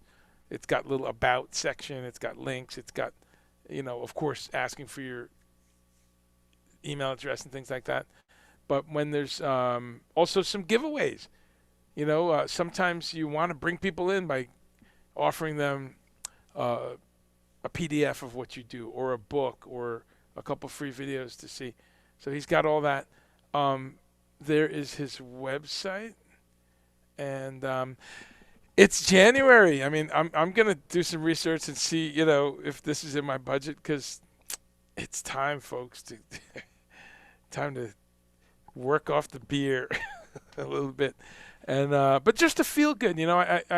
I've gone in and out of being, I would never say I was an athlete, but used to be a lot more active. You know, I used to be an avid mountain biker and cyclist. Would you believe I did Bike New York 8 times? That's the 5-borough bike tour. It's almost 50 miles bike ride. It goes through all 5 boroughs of New York City. I did that 8 times. There was a period of time when that was just, you know, maybe one of the longer rides all year round. I used to ride 10, 15, 20 miles a day, 3-4 days a week, you know, but those days are gone. But we're going to try to bring some of them back, and very inspiring, KORIN there. So let's go through some of your questions and comments, and let's talk some food. We talked a little bit about his favorite foods, and his stir-fry recipe is right on his website. Very simple, but very creative version of a tofu vegetable stir-fry. Cheryl Griffith, happy Monday to you. That's right. It's the last Monday of this time period that we're in. I'll leave it at that. That's as far as I go on that kind of stuff on this show. Dave says, when am I getting Cory Booker on? I know, right? So hook me up, bro. Do you have a contact for his office? He's your senator, right? You live there. Cory Booker's great. And I love Rosario. Don't get me started. Cory, you're a good man. Come on the show, you and Rosario. Let's talk favorite foods. Let's talk Newark vegan restaurants. That would be great, Dave. That's a great idea. My former state. I spent 30 years in New Jersey, so I don't think I was ever there while Cory was an elected official. I don't know. Maybe he was. I think he was the mayor of Newark when I was there. Will is saying, okay, a lot of pasture-raised eggs. Okay, yeah, and you know, I always talk on this show about that while I'm a vegan, while I just had a vegan bodybuilder, we don't always have vegans on the show. We have people who are pescatarians, for instance, who eat a little bit of fish and then plant-based. Flexitarians, right? I have had some guests that are mostly vegetarian. This gentleman was vegan, and that's really, wow. He takes it to the mat, literally. I mean, he's an award-winning, medal-winning, and trophy-winning bodybuilder. So it's like, wow, that to me, that just takes it to that next level where you're not getting into the abstract of where do you get your protein, and, you know, which we hear that for years. This guy answers it and then some. So, but having said that, I've met athletes that are meatless and doing around the edges, doing some fish, doing some eggs. So that's also fine.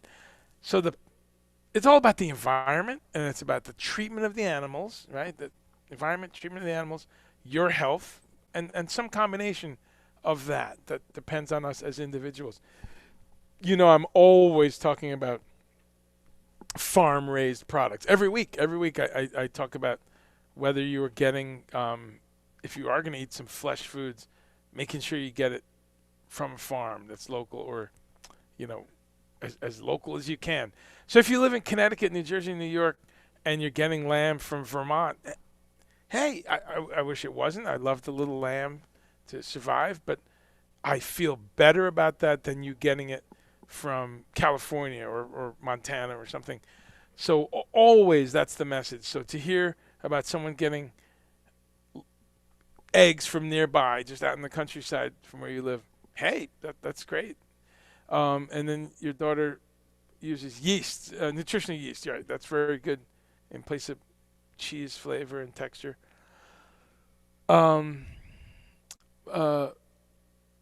Still okay. Kurt says loves this topic, but almost gave him the possibility. Was glad to hear.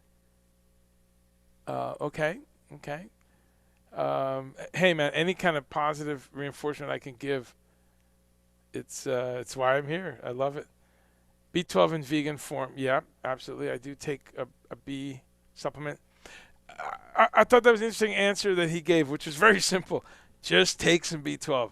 Often that's just the answer, and for all my years in natural foods retail, which was over 15 years, always a topic, the B12 thing, always a topic. People trying to find out, like, do I need it? Do I not need it? Where do I get it? Let's see, any questions here? Sharon Baker is on the YouTube stream. Hi, Sharon. No, you're good. Never too late, because I leave the whole show up on all these platforms. I leave them up so you can watch it later, and you can jump around. Bragg's liquid aminos, absolutely. I haven't done it in a while, but I often do something called vegan staples, where I talk about here's a few things to have in your cabinet that are vegan staples, and Bragg's aminos certainly is one. It's a marinade. It's used like soy sauce. It's basically like a soy sauce. It's great in a soup stock sort of a thing. Just adds a salty flavor, and it looks like soy sauce. So, but it's like a complete spectrum of, excuse me, amino acids. Okay, so that's the YouTube questions. Let's see if there's anything. Someone had something on Twitter before, but I think that was just a comment. Yeah.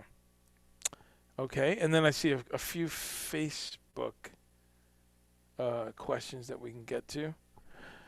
On Facebook, what are people saying? So, baked kale with garlic pepper.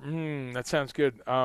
We just did some kale yesterday. I'm kind of the greens cooker. I'm the soup cooker. Robin does everything else. She does amazing bakes and roasts and these amazing frittatas and omelets we've been doing with Just Egg. We've talked about Just Egg, which is a mung bean based product, very just balanced protein, fiber, amazing. And you could use it like eggs. It's really been a really cool addition to our diet these last several months. Bassam says he's living off of the president's wisdom. This headphone giving me some issues with my Corona Fro. I've got a Corona Fro, folks. Look at that. That's like that's a lot of hair growth. That's like a foot of hair growth. If I picked that all out, it would. But just it's messing with my headphones. Breitbart, QAnon, Infowars, and wheatgrass in a blender. Yeah, there we go. Let's see. Right, Frank. Hopefully he answered your question on that. And I think it's just a higher density source of omega. So maybe not so much it's a better mechanism. Now that I race through these questions sometimes, I'm seeing you specifically saying, is it a better delivery mechanism? I don't know if he was saying that more than Well, in a way, he was saying for much less of it, so a lower grams of fat. If you're looking at your fat intake, you were getting a higher milligrams of omega-3s, more EPAs. What's EPA? Eicosapentaenoic acid, I think. So EPAs are the component there that you really want to have. The beautiful thing about fats, and we just talked about that a little bit, but y'all know I'm always talking about fats because I think it's so important. Hey, look at my hair. I'm not, maybe I'll start going bald in a year or two, but fat is good for your coat and for your hair and your eyes and nails, digestive system, nervous system, the myelin sheaths protecting your nervous system.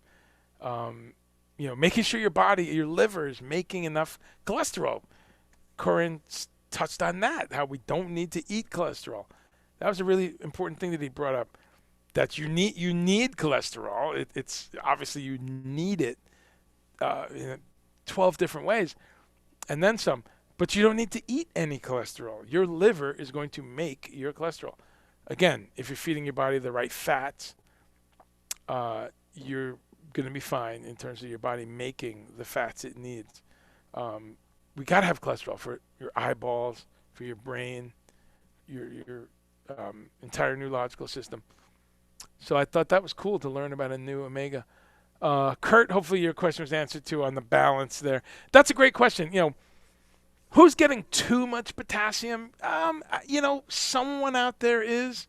I think I've heard of some stuff like in some Japanese diets where they're just eating tons and tons of potassium-rich food. But it's really hard to have a problem out of it. One of the things that's interesting too about the American diet, it's very high in sodium, right? American diet's very high in sodium, but we have not enough potassium. Where do you get potassium?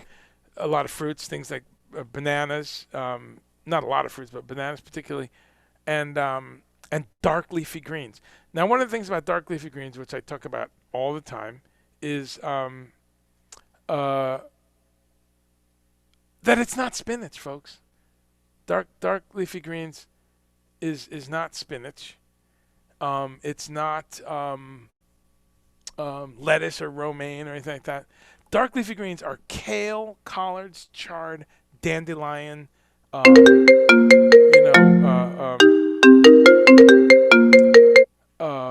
arugula, things like that. I'm sorry, I've got a phone call that's coming in here. But the dark leafy greens, which is what they sound like, the darker greens, so spinach is great. I love spinach, but there's really not that much in it compared to the truly dense greens. The dandelion, the chard, the kale. What was that? Arugula, I said. And there's one I'm trying to remember. Purslane, is that that's a weird one. But I think that's another green. But you see these things seasonally, folks. We just got a head of chard that I'm gonna prepare right after I'm done with this show. I'm inspired to eat more shakes. KORIN got me psyched to really get that dialed in and get back to the daily shake, because that's a great way to have a drinkable, high nutrient kind of a meal. And I'm also reminded to put more greens right in there. You know what's another one, folks? Purslane. Yeah, I was trying to remember purslane. Yeah, I haven't had that in years. But that's another one if you can get that. And there's 100. That's the beautiful thing about the plant world. Just like I've never heard of ahi flowers and that they have omega fats.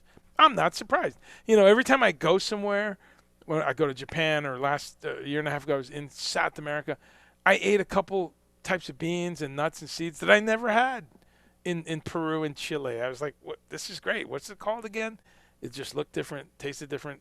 I looked it up on my phone. I was like, "Wow, you just don't even know what's in this world."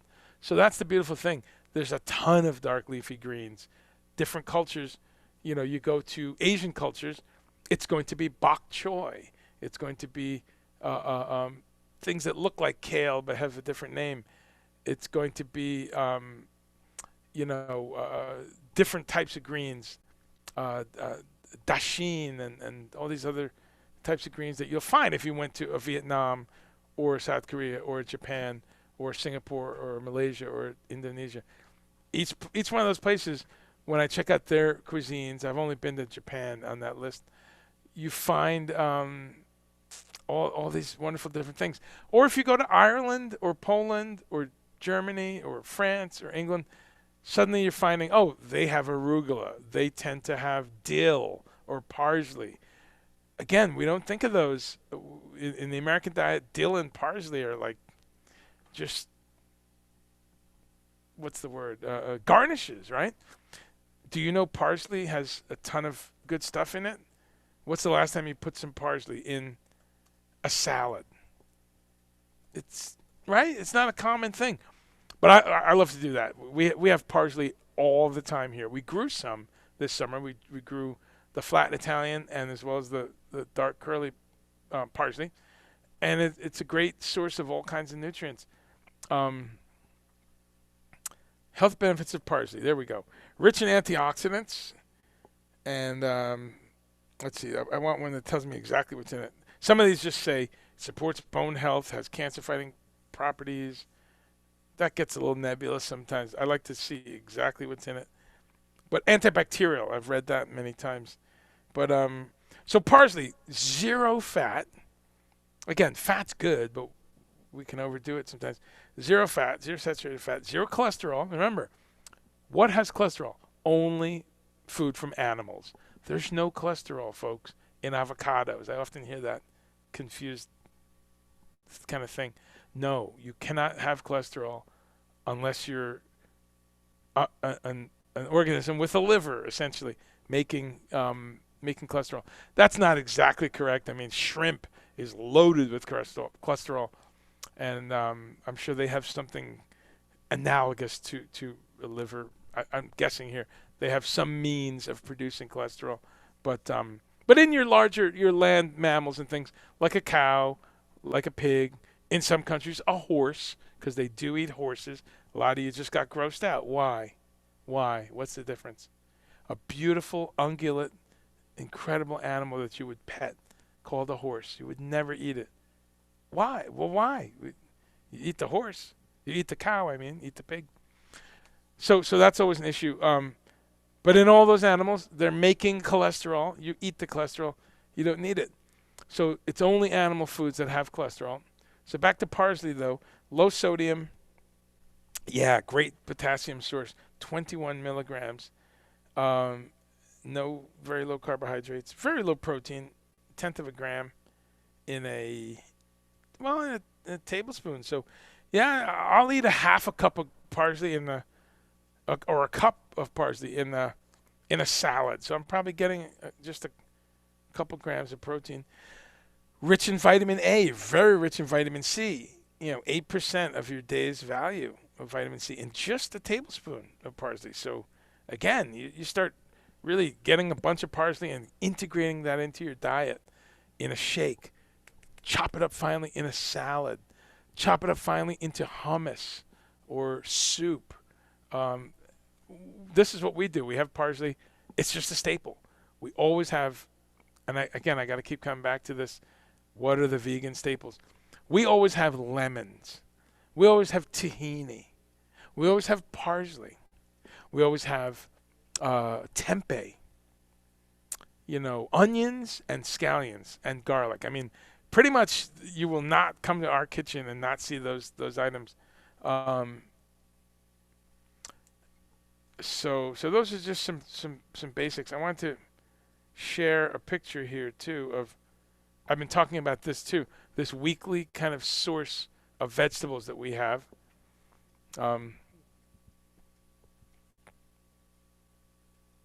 Look at that. You got some collards, some lettuce, some chard, and is that a pear on the bottom? The fruit kind of varies with these guys. But I talk about this a lot with y'all. This is our weekly produce box. We get one every Friday. and it's between 25, 30 bucks, 35 bucks if we add like a container of hummus, or sometimes they have a wonderful local bread. Sometimes wheat-free bagels. We got that a couple weeks ago. But usually we just get the vegetables. The same box. That first picture was the greens were on top. Look at that, huh? This time there was potatoes, a couple mangoes, which are not local, of course, carrots, cabbage. What else? 2 types of potatoes. I think there's some citrus. So I always urged folks to look around where you are. There's probably a system like this. They're called CSAs, Community Support Agriculture. They are called, well, sometimes just a produce distributor. You can call up, check with your local natural food store.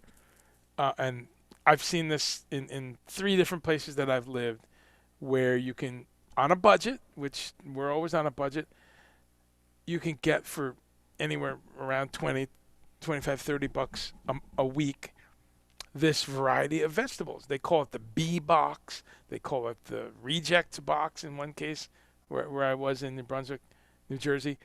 Whatever it is, it's usually the produce that's, a little uglier, like the tomatoes have a little sunburn, or 2 of the carrots are broken in half on the bunch, or you know the deal.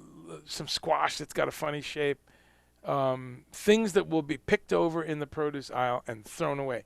Unfortunately, it's available to you at a cheaper price. So that's just a little life hack for discount.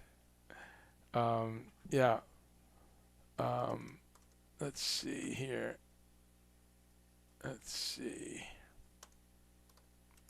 So let's see if there's any questions or suggestions. And tell me what you ate today. And I haven't talked about my lunch today, which was wonderful. I haven't eaten much today, and it's really testament to how good this food is. And I'm going to tell you in a minute what I had. Sharon, you're welcome. Thank you. Thank you all for stopping by and giving me the chance to do this. Mumbo, what's up, dude? And Mumbo, I'm still sitting here talking about plant-based diet. Mumbo was there. Mumbo's one of my oldest and dearest friends. I'd known him maybe about 6 years, when one day I probably said, dude, I'm not eating meat anymore, man.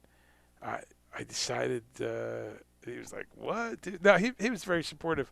And Mumbo, you were vegetarian for many years. Right now you're what I call vegetarian adjacent, right? You love vegetarian food, but you do carefully pick some flesh food also. But Mumbo was there at the beginning when it all went down. When I started learning about tabbouleh and those are the days, man.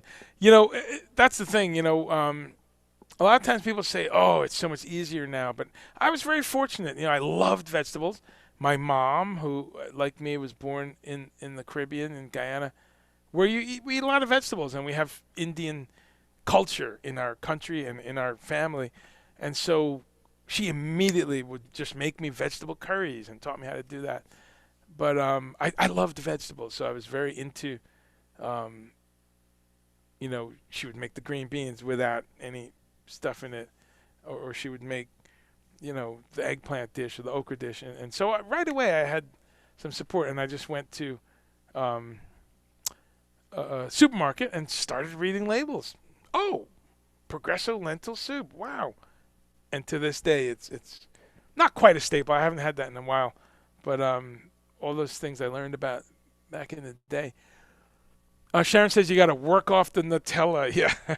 We just got a vegan version of Nutella. Robin found that, and which pretty easy to make that vegan. It's just, was it hazelnuts and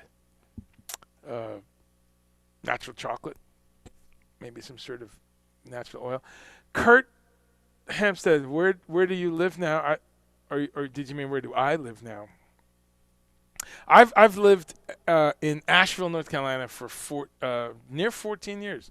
It's going to be 14 years soon. So yeah, it's great. It's 2,200 feet up from sea level, something like that. Tofu is magical. Yeah, tofu's good. It can be overdone.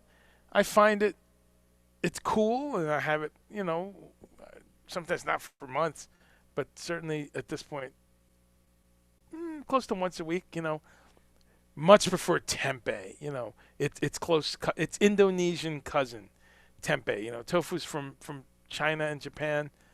I've read conflicting things about who actually came up with it, but there are actually different versions a long time ago from both countries. But Indonesia, where they came up with tempeh, I love tempeh. Tempeh is the fermented kind of soy cake, is one way to think of it.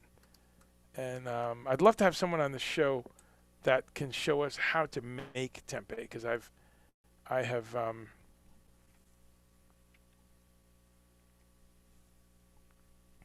I'm just getting distracted by some delicious looking tempeh here. Love to see how to make it. I have some friends who've made it, and you make it with a culture, so it's in the realm of yogurt and cheese and wine and kombucha and all these things that are good for us that are fermented. So it's fermented soybeans, so that the beans you can see them. That's the thing about tempeh. I love the texture because the beans are still, they're just cut in half or cracked. And so you're getting this wonderful texture that holds curries and coconut milk and spices so well. So here's just a random thing I pulled up here, a recipe on tempeh. So if you've never cooked tempeh, this is a great little page. I just Googled it, I don't know anything about this page, but look at that, huh? So we have this in our fridge and freezer always. Always. It's a great source of protein around here. And this looks like a nice recipe. Chop the tempeh, steam it. They have it in the steamer there. Then what are they saying? Then you marinate it for 30 minutes. Look at that nice little marinade.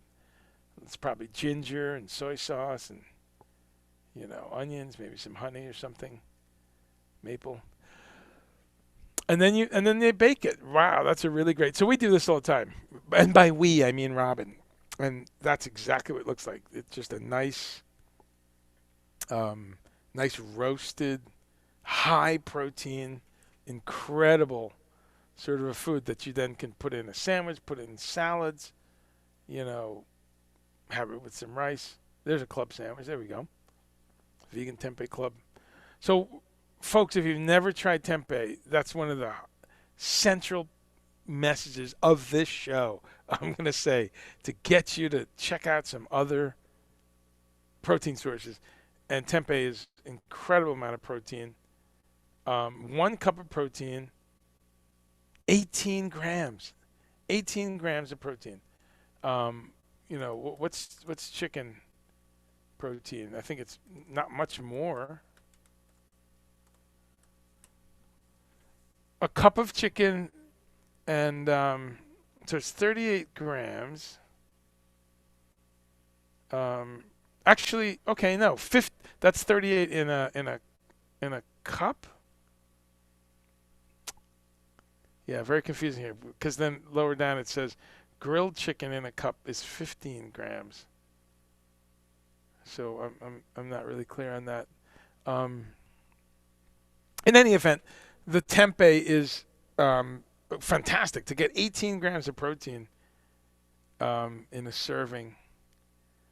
But just comparing it 1-to-1. Yeah, okay, here, chicken, 38 grams in a cup. And so that's about twice the protein of tempeh.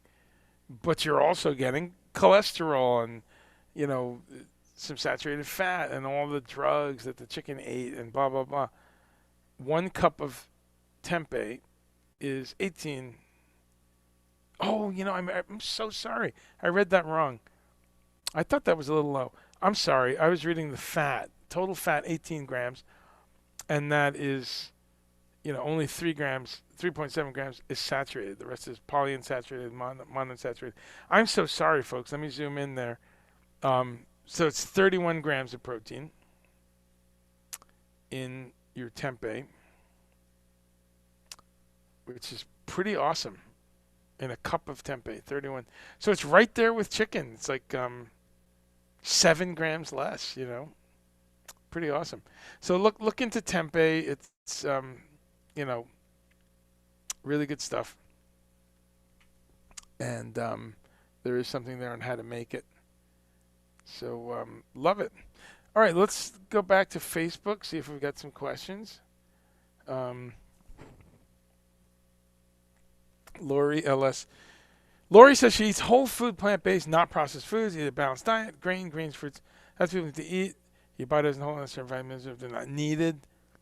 Yeah, that's a little... that could go both ways there. Even if I ate nothing but potatoes and bananas weeks, I wouldn't have too much potassium. I see your point there. Yep.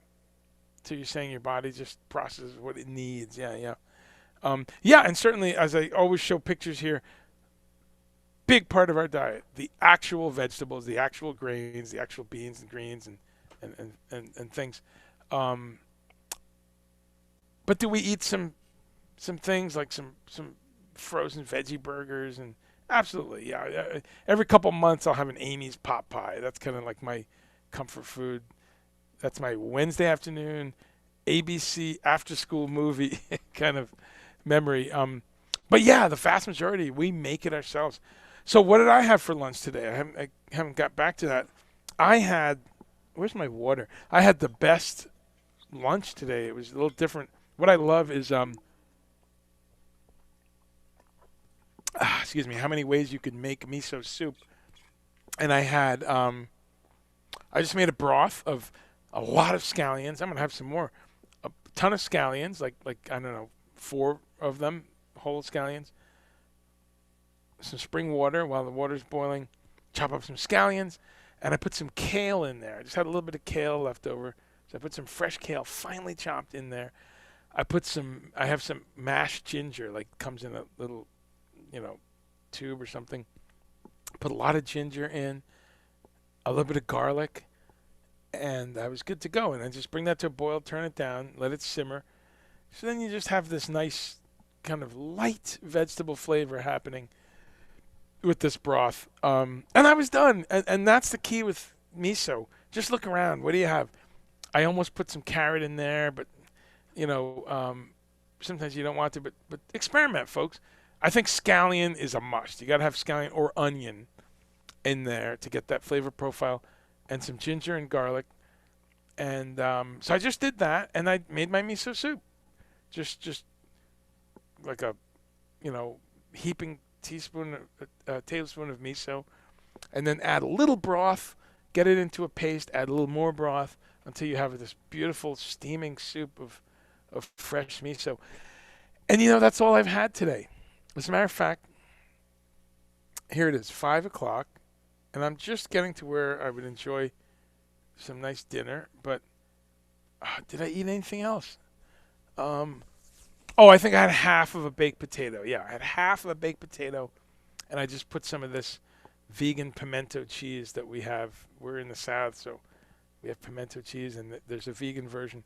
So I kind of, but that's it, half potato and a bowl of miso soup with like a half refill. So the amount of energy I get from miso, wow. So good stuff, and I sometimes forget it for several days or a week or so, but I try to get miso into my life quite often. Sharon Rudolph, how are you? How's your miso going? How's your journey going in general? Talk to me. You said you use Bragg's Aminos. Yeah, good stuff. Yes, lots of hair. No haircut in 2020. Yep, everyone's got their pandemic hair. Supposedly too much potassium affects heart conditions. Yeah, too much potassium is a problem, but as who was saying this a minute ago? The other Sharon, it's really hard to overdo something like potassium, but if there's anything, Americans will figure out how to do it.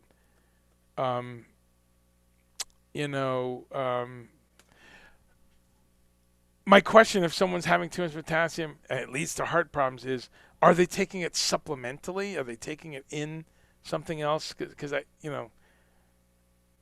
again, I think about the Japanese diet, which happens to have a really good potassium-sodium balance. Well, many diets do.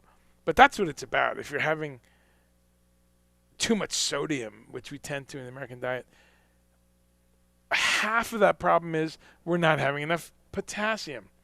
And that gets into like first-year biology and kind of the cell transfer of those minerals, sodium, potassium. I remember that being a really important area of fluids moving in and out of cells, just basic nutrients that cellular health is going to be dependent on, So I was saying this during my interview with KORIN Sutton, which was really great, about doing your research. And he's right. There's a downside to that because people can spend all their time Googling and looking at articles and getting more confused, right? So I agree. There's a bit of a skill to it. There's a bit of knowing when to stop and say, I've read 10 articles. Let me just eat a fucking salad. I got it. I don't have to keep parsing every exact oil content of pumpkin seeds or something. But getting these basic ideas. Kale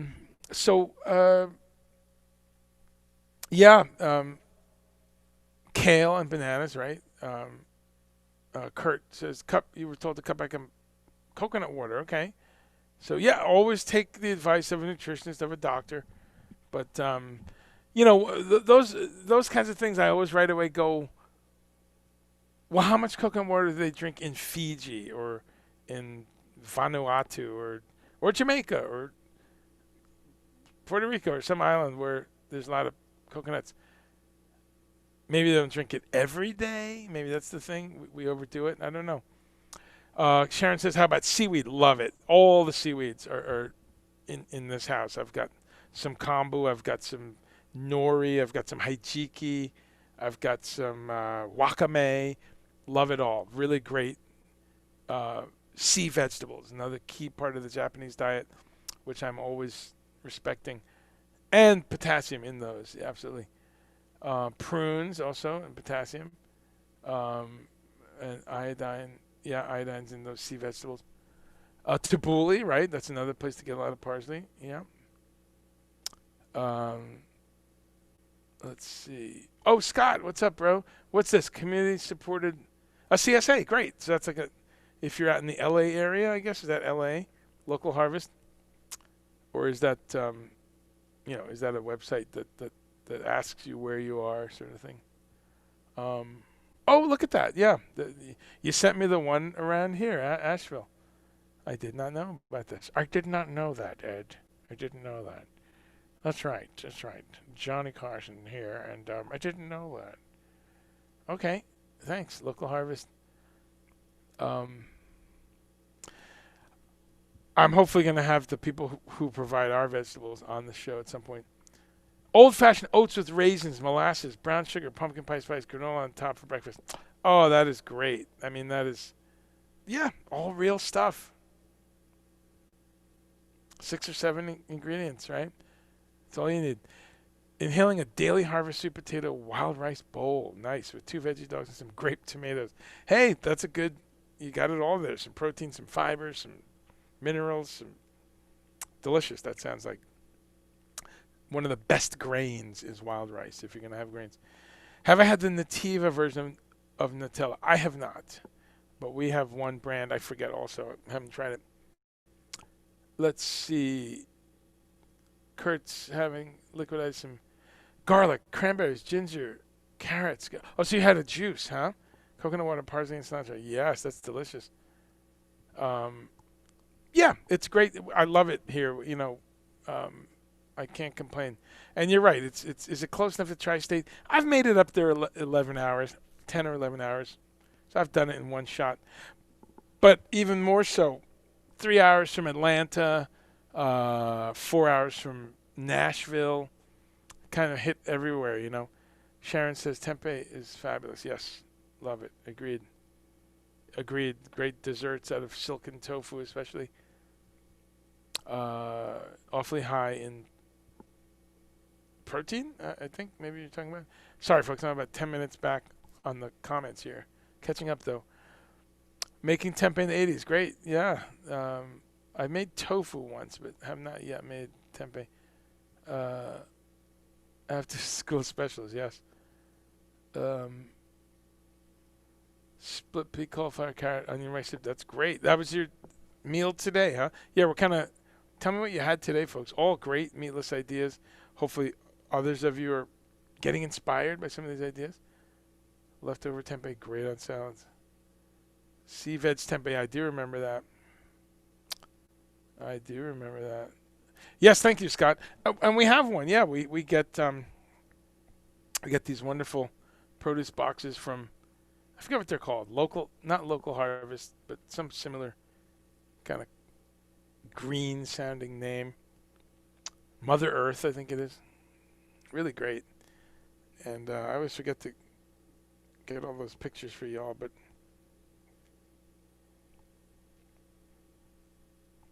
this was a wonderful meal. So we have just egg with a little omelet there and a little bunch of spinach and a delicious cold salad on the bottom of cherry tomatoes, fresh onions, fresh cucumbers in a vinegar kind of a thing with black pepper, and then just some sauteed mushrooms. Almost like a variation on the full English. Because the full English, you would have the roasted tomatoes, you'd have the mushrooms like that, you'd have the egg, and you sometimes have a veg. So just trying to inspire you, give you some ideas, some things you might not have thought of trying. Here's a picture for when things go really wrong. That was a wonderful meal. They sat down and, well, things took a turn. Satan arrived and it all went the other way. This is another wonderful meal where Robin just baked. It looks a little funky, but it's delicious. She baked half a cauliflower in a bed of chickpeas. So it was great. We had these kind of semi-crunchy chickpeas and a nice, juicy, marinated cauliflower in the midst of it all. So just experimenting, everything, you can bake everything, right? So that's just some food ideas. And, okay, back to hit me with some questions, folks. Anyone got some, any thoughts on our guest, KORIN Sutton? Man, he was great. Just super inspiring. And also, what a positive young man, too. Started his own business, teaching consulting on nutrition. He's a nutritionist.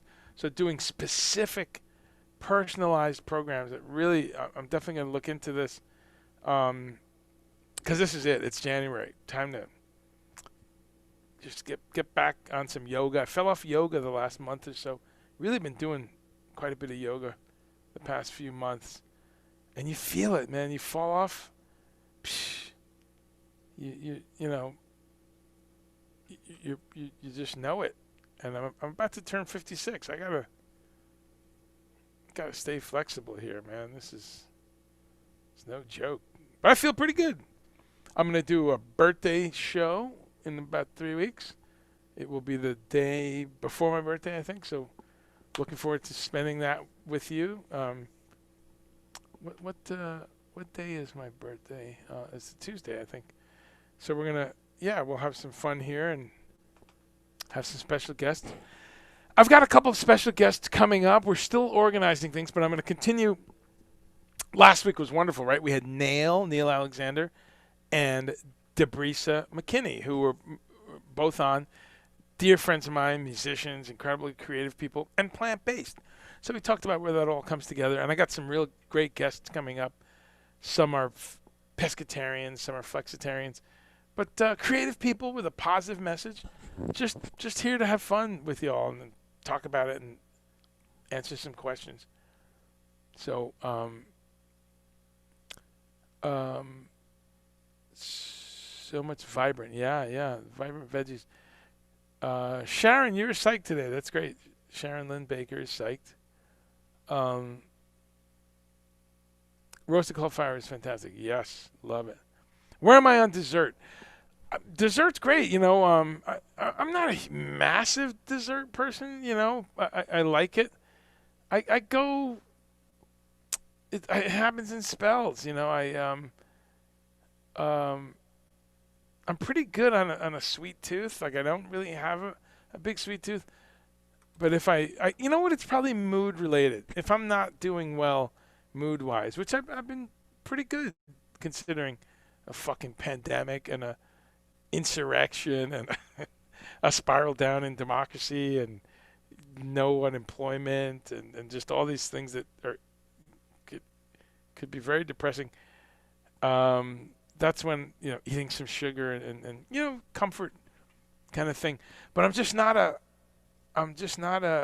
huge sugar person. But when I am, good basic chocolate. You know, Robin made this amazing thing with crushed mixed nuts and melted dark chocolate, and then coconut flakes. And she kind of, you know, put that all together and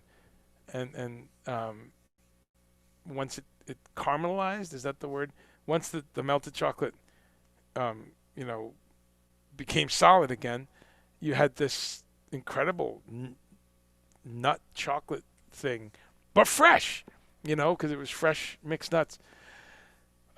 You know, but yeah, yeah, just not a huge dessert person, but I'm not like an anti. You know, I like a vegan ice cream once in a while. I see that there's a new Ben & Jerry's flavor. Did you see this? Ben & Jerry's, the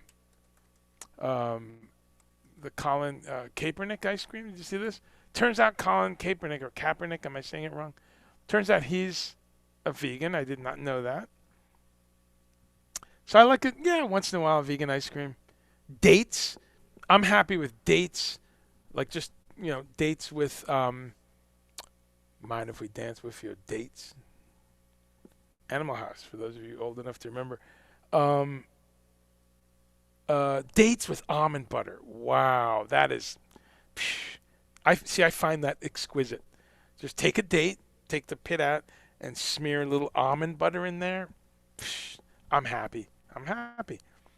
Do I like a chocolate ganache cake or something like that? Yeah, if I'm out somewhere, you know, a couple times a year.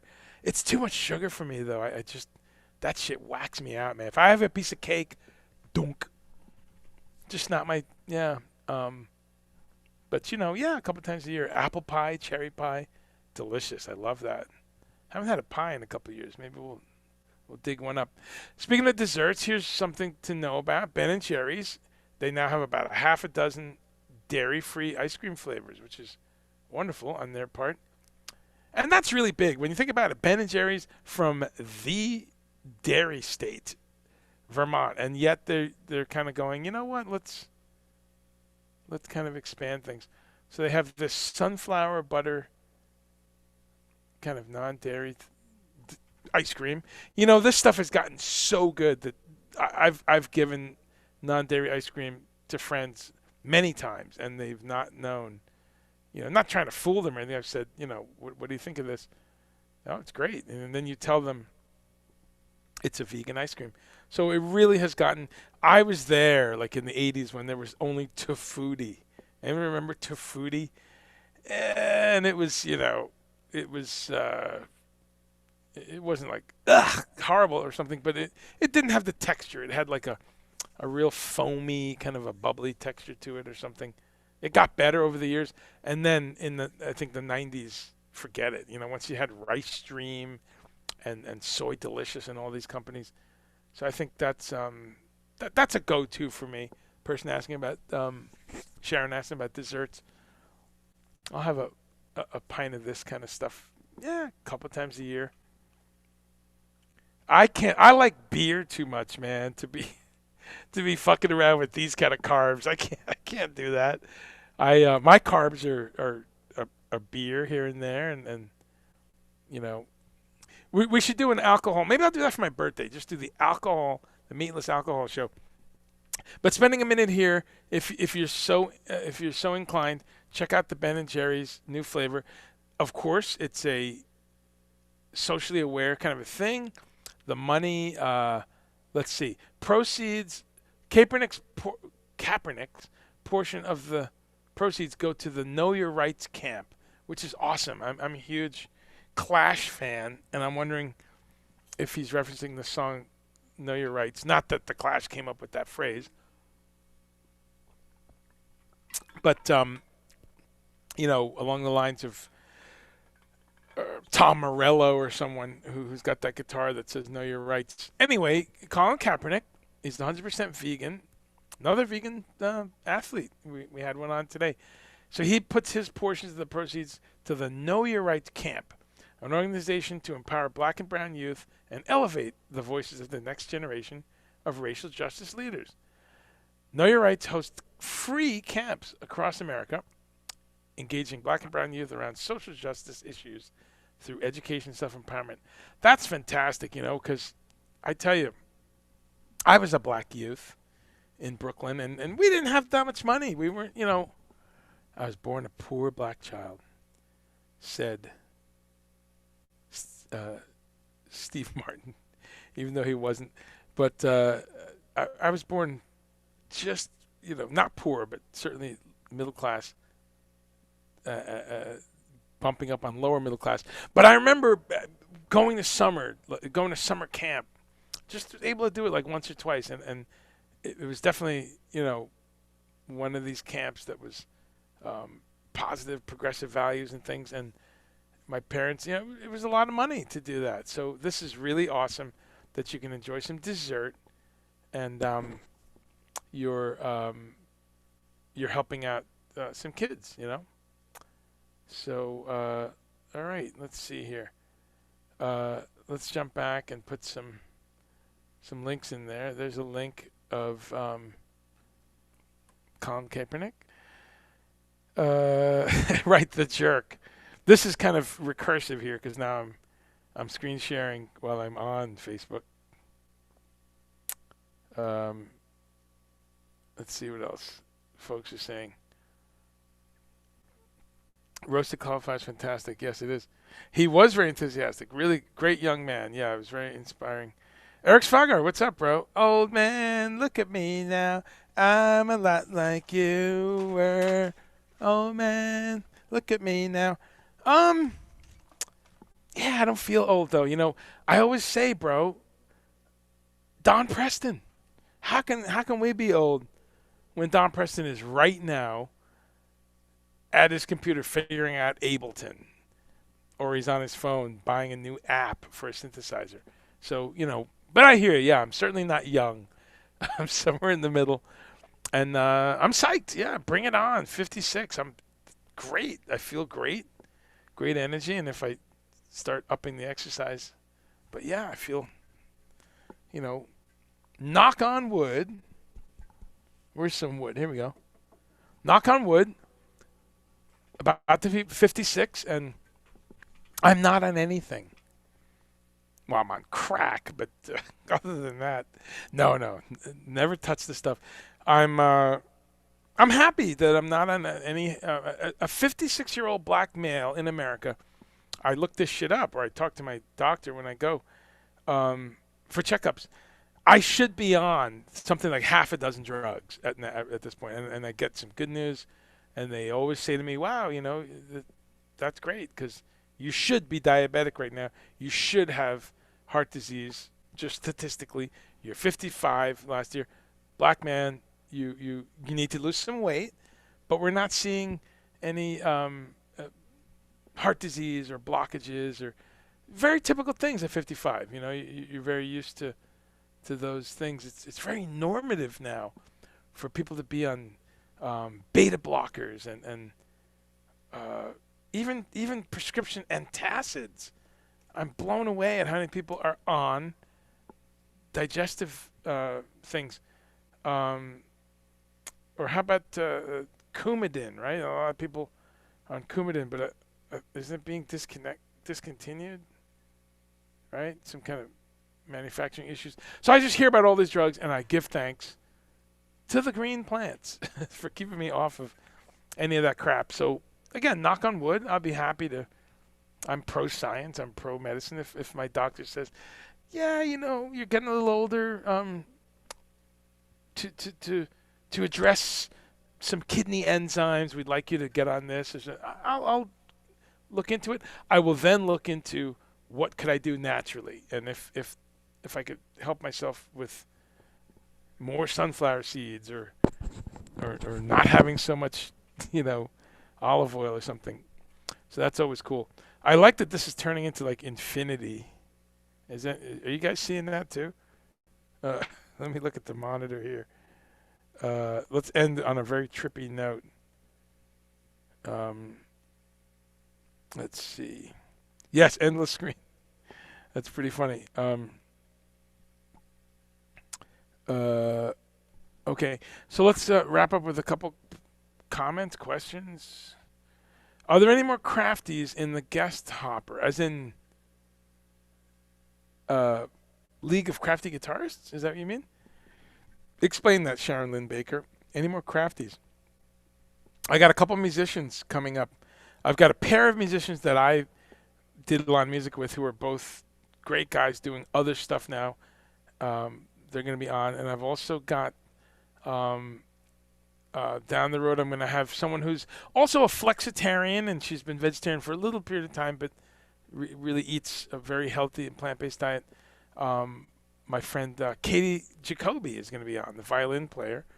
She plays with The Who, and she's going to come on and talk about her music and what vegetarian foods she does love amongst all her other foods. So we just caught up a bit today. Who else is going to be on? There's another musician that I'm slipping my mind.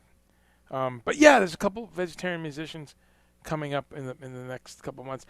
I've got some chefs coming up. I've got Laura Darty, the incredible macrobiotic and dessert chef, is going to be back on, I think, at the end of Veganuary. We've got a guest coming up who has a farm sanctuary. Really looking forward to that. This is a person who is saving animals and has a beautiful farm not far from here in North Carolina. And she's got chickens, goats, you name it, pigs, cows. There might be a llama there, all these wonderful, safe animals now who can live out their lives. And we're going to talk to her, and she's a vegan. And so a lot of cool folks coming up next couple months. We're still just coming back to normal from holidays in terms of a lot of these people I reached over the past few weeks, and they're all really busy. We're also going to have, again, the miso master folks, and some of you were here when they were on, showed us how to make miso. They're going to come back for their late winter, early spring program that they're doing. So let's see. Sharon says, when I was little, my mom would tell me when I got older I'd want real food more than candy. She was right. That's part of the thing too. I was very lucky. I was lucky. I just didn't have that sweet tooth years. Here's what happened. Here's my quick, boring biography thing. Born in Guyana, South America, 5 months old, moved to Chicago. So I kind of learned how to read and speak and count and just be a little human in Chicago. So I love Chicago.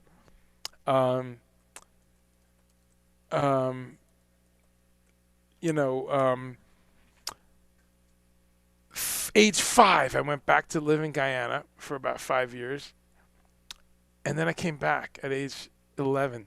And that it turns out to be a really key time for me, because what had happened was I left the USA at age 5. Which is right when you start watching too much TV, start eating too much sugar and candy and all this junk. So I always think about that. So I kind of missed TV for those crucial years. So from 5 to 11, I give so much thanks. I was in a third world country with no television, only radio. And so I became an avid reader. And that period of my life is what, But the other thing is, it saved my teeth probably because that's the time when you start being old enough to kind of go to the store with your 25 cents and eat too much sugar and or just kind of make some bad choices. Not everyone. I'm not saying everyone, but I think I would have. And I know a lot of young kids. That's right when they get into trouble. So because of that, at 56, I lost one tooth because of a cavity, and I have one other cavity right now. So I give thanks for childhood. So thanks, Sharon, for inspiring that sugar story and candy story. Daily Harvest coconut milk ice creams. Yeah, those are great. I have had those once. Food fight. Tofu cuties, right, Scott Mulder? Oh, man. That was... those were... Do they still make those? Tofu cuties. Maybe they've improved them. Wow, look at that. Tofu still exists. I had no idea. But... well, here they are. I guess I have seen that. How old school. Water, sugar, corn syrup solids, corn oil, soy protein, tofu, cocoa butter, unbleached flour. Yeah, so, nothing that attracts me. But kind of cool that they're there. Because this was the early, 1985, right? When you realize, well, let me try something without dairy. Look at this. They got a whole new look. They got a new attitude. All right, maybe I'll, just to see what they're like 35 years later, I will maybe try some tofu. Look at that. They got a nice new situation going on there. So, okay. All right. Let's see. Okay, messages coming in. So, all right, well, I'm going to wrap up, folks. It's been really great today, and always good when I have a great guest, because then the guest can steer things, Let's see. Endless screen of Andres, I know. Perish the thought. Let's see. Eric's, you're hanging out today, bro. Let's catch up, man. My good buddy Eric Svagard, who has been helping me stay sane, as we've helped each other stay sane for decades with this crazy fucking movie that we're in. As he always says, interesting times. Meatless Alcohol, band name. Yeah, that's a good band name. Sharon says The Jerk. I know, what a great movie. You know what's even crazier movie? Dead Men Don't Wear Plaid. Do you know that one? That's one of the more brilliant movies, not only of Steve Martin, but it's one of the more brilliant movies of all time. Because what it is he got and this is like in 1984, 85. He got old movie footage, like classic kind of gumshoe detective movies,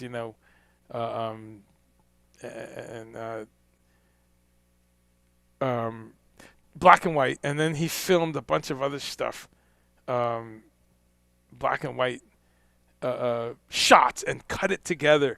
And so it would be him. There's stuff with Bogart and I think Lauren Bacall and all these people, and he's acting with them, and it's just really well done. And just a very bizarre movie for the time, so check that out if you're a Steve Martin fan.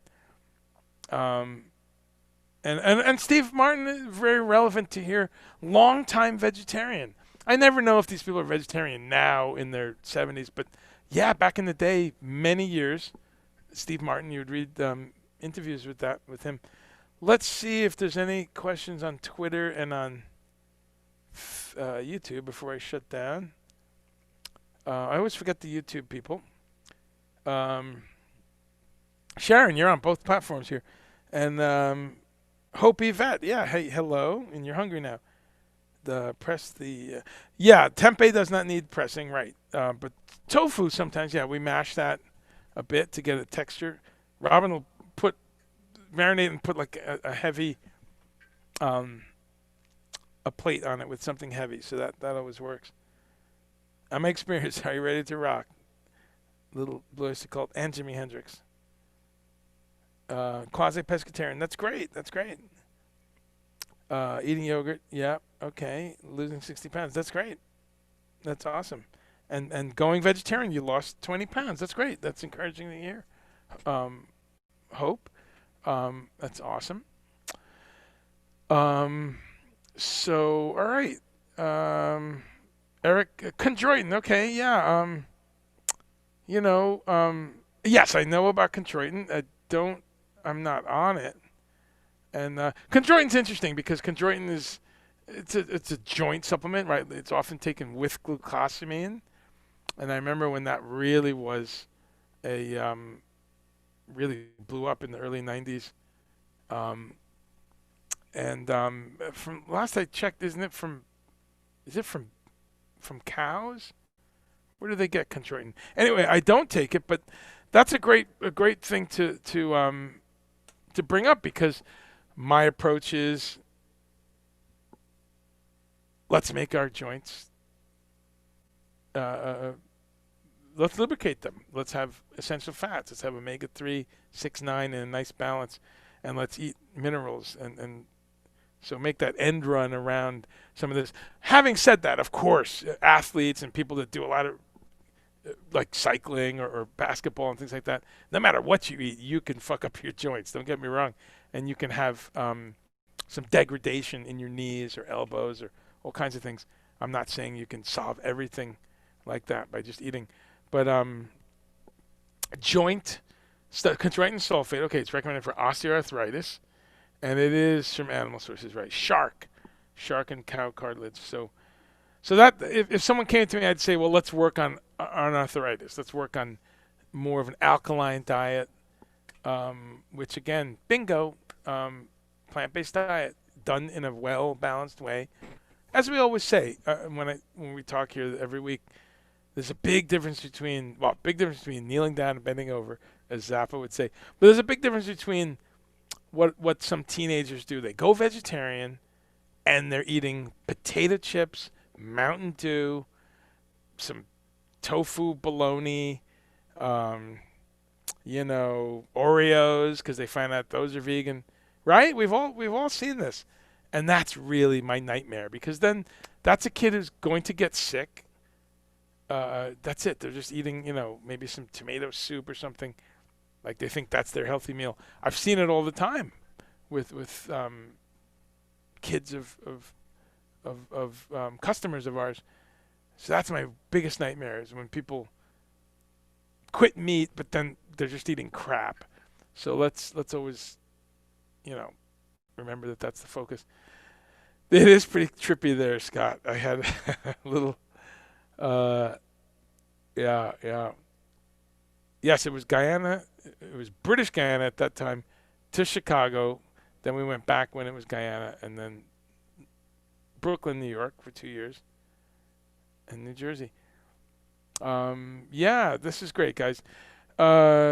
Is there a veg scene in Guyana? Yes, great question, and I'm trying to get. They're so screwed up with COVID right now. The place that I'm trying to be in touch with has it was just closed last time I was trying to reach out to them. But there's a vegetarian restaurant right in Georgetown, Guyana. There's probably a couple, but there's one that I'm trying to make happen. And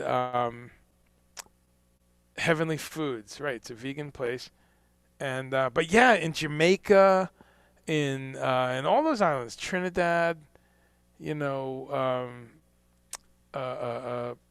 because you have an African and Indian culture in most of those places. Number one. Number two, you have folks that can't afford a meat-based diet on a daily basis. So even though Guyanese people eat meat, absolutely, they eat the hell out of some pork, and there's something called black pudding that's like based on an English thing, which is, I think, very gross. It's the intestines of a pig or a cow, and you stuff it with rice that's been cooked in blood. So it's fucking gross. But I ate the shit out of that when I was, 10 or 12 or 13, and tasted great. You put it in this stuff called sour, and it's delicious. You're kind of eating rice, and that's all you're thinking about because it's rice. Only one day do you realize that the condom-looking thing around it is the fucking intestines of an animal. Blah! You know, but you don't know that as a child. But a lot of meat in Guyanese culture. Trinidad, I've lived there. Jamaica, I've lived there. And the other islands, from what I understand. But here's the difference. In all of island culture, no matter where, Puerto Rico, Dominican Republic, wherever, Haiti, Cuba, Curacao, it doesn't matter because the economic thing is very similar in all of those. You've got a lot of black and brown people in all those places who have centuries of not being, on the top of the economic thing. So you develop a rich cuisine of all the beans and pulses and nuts and seeds and all the green leafy things, all the spinaches and bok choy and pak choy, they call it there, and kalaloo, which is a wonderful kind of a spinach green. You have all these things. And then all the fruits. I mean, it's the tropics. So you have, mangoes, lemons, grapefruits, all these things. Pineapples, they're falling on the ground. So you develop a rich cuisine of all that stuff. So there's a lot of vegetarians, especially Jamaica, where the Rastafarian culture has included just more of a philosophical thing called Ital. Ital is short for vital, and that's the Jamaican thing. So you find that a lot. So here's Georgetown, and I've been, just getting sporadic messages back from this place called Heavenly Foods. So this is where I was born, folks. There's Guyana on the map, and if you punch in vegetarian Guyana, Georgetown, you get a few cool, a lot of Indian food, stuff like that. But this is the little city that I was born and grew up for a few years. As I pull back the focus, see the little pins in the map, and now you can see where that is. Look at this. That is just east of Venezuela, and it's on the top of South America. Just to put it in perspective. So vegetarian food everywhere on this planet, everywhere I go. And I'm reaching out. I've had someone from Paraguay and someone from Nigeria so far. So we're going to keep at the international thing. Thank you for hanging out. That's the thing. This is just like a hang. Look, there's 20 of you on now, 121 comments. I truly appreciate you because this keeps me sane. I'm not watching the news for 3 hours. I'm going to go watch it now. No, this keeps me, I'm going to go right into a music thing. And,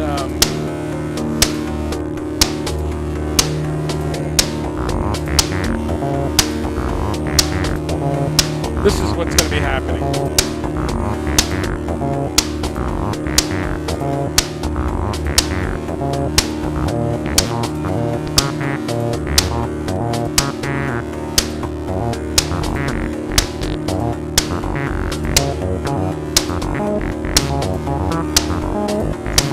Just, messing around. But that's what's going to happen. I'm not going to watch the news for quite some time.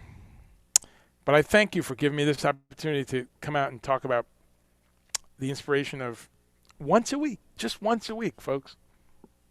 Take one day for your heart, for the animals, for the environment, and just say, let's have veggie burgers tonight, honey. Let's have that vegetable stir fry I used to make in college. Whatever floats your boat. And it's a chance to hang out. So let's see. Apparently he's not a particularly nice fellow. Who's that? Who's not a nice fellow? Oh, Colin Kaepernick. Is that true? I never heard that. Who said that? Shit works. Yeah. Yeah, that's right. Chondroitin. It does, Falgard. Yes, we sold the hell out of that, and the glucosamine chondroitin combination couldn't keep it in the store. No, it really was a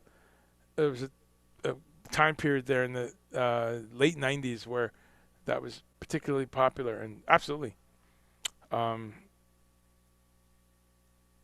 Okay, yes, St. Lucia. That's another island. So most of those islands, they do eat meat. They eat a lot of fish too on the islands. Which is a very healthy way to go. As I'm saying though, you never surprise someone when you're in those countries and you ask for meatless because they're just so used to it. So yeah, Eric, exactly correct. The blood pudding is the British. You got it exactly correct. And in Guyana and other countries, they call it black pudding because it's black. It looks black. And you would slice it into. I didn't know. It was great. It's all about that mental thing. And once you, wait a minute, what's this? So, all right, folks, I'm going to jump off. Oh, yes, Steve Martin's that nice guy. Okay, I didn't know that. I think he's funny as fuck. It's just, he's an idiot, so that's how I have experienced him, his idiocy. But no, I wish I could get some of these famous vegetarians on the show. But that was a good idea. Someone suggested, how about Cory Booker? Well, if anyone knows any of these folks and can get them on, Barbara, we have a report. Then, by all means, make it happen. So since I like to be completely ridiculous and asymmetric, we're going to end with Steve Martin. Because if you haven't seen this, I need to dig this fucking movie up and see it because it is so stupid. When did this come out? I mean, it's just stupid. The whole time you're just saying, this is a stupid, stupid man. What's wrong with him? But it's called Dead Men Don't Wear Plaid, and we're going to go out with the trailer. So I can get in trouble with Facebook. From the health department. We have a report that your soup has too much jewelry in it.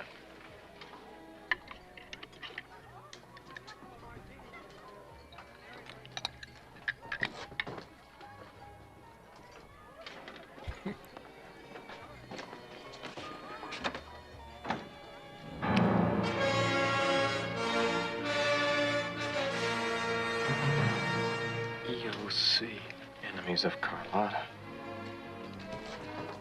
The only name on the list that wasn't crossed out was Swede Anderson. I decided to drop in on him before they crossed him out too. Swede wasn't living in luxury. As a matter of fact, for a moment, I thought he wasn't living at all. Swede? Sorry, Swede, I thought you had been murdered. Come on, wake up. Come on, Swede. You need a cup of my Java.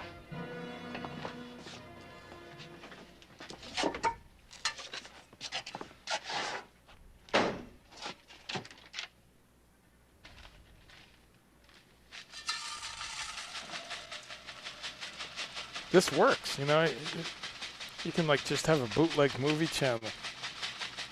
Can you guys still hear me? Look at that. It's just, there's something about that slapstick idiocy. Yeah. He's making coffee.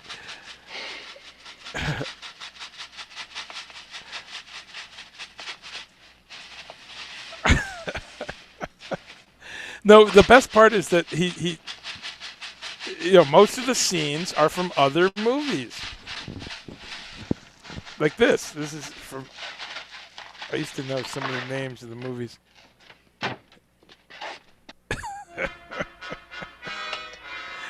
That is just absurd. Sharon, you're right. Let's see if I get muted. Oh my God, he's doing eggs in the coffee. Yeah, all this stuff is from other movies. I mean, back then, he just got the permission, right? Oh, good. Job will be ready in a minute. How is this a trailer? It's like the weirdest trailer.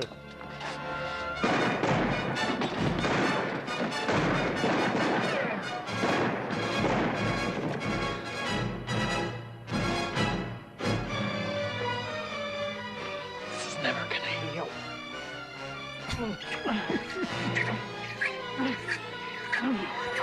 Suck the bullet out, of course.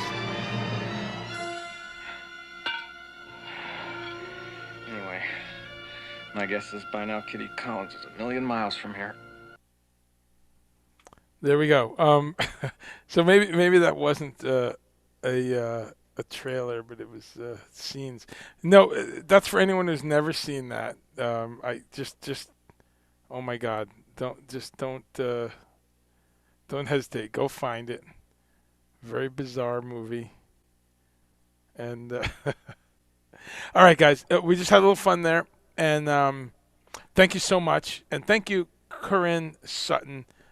Check him out on all the places, Instagram. Check out his website. Definitely inspiring. I'm gonna get back to my push-ups, my pull-ups, having a shake every day. Now this is go time. It's fucking January. Let's get it. Start the year right, even on the 18th. And I've been doing pretty well. But no, wonderful young man, a lot of inspiration, a lot of great knowledge. His websites are here if you wanted to, hire him, actually. That'd be great. But most of all, thank you. And on this last Monday of the regime proper, let's just say best of luck to everyone. Stay safe out there. Where I am, the COVID numbers are fucked up. We've had several days of record deaths, record infections, record hospital stuff. I think it just peaked out for the past 2 days or something. But, we're a tourist town, so we have that difficult thing of it never calms down because there's always thousands of people coming here from all around. So, just means be more careful. So take care of yourselves. See you next week. And, nothing else to announce for this week. All the best.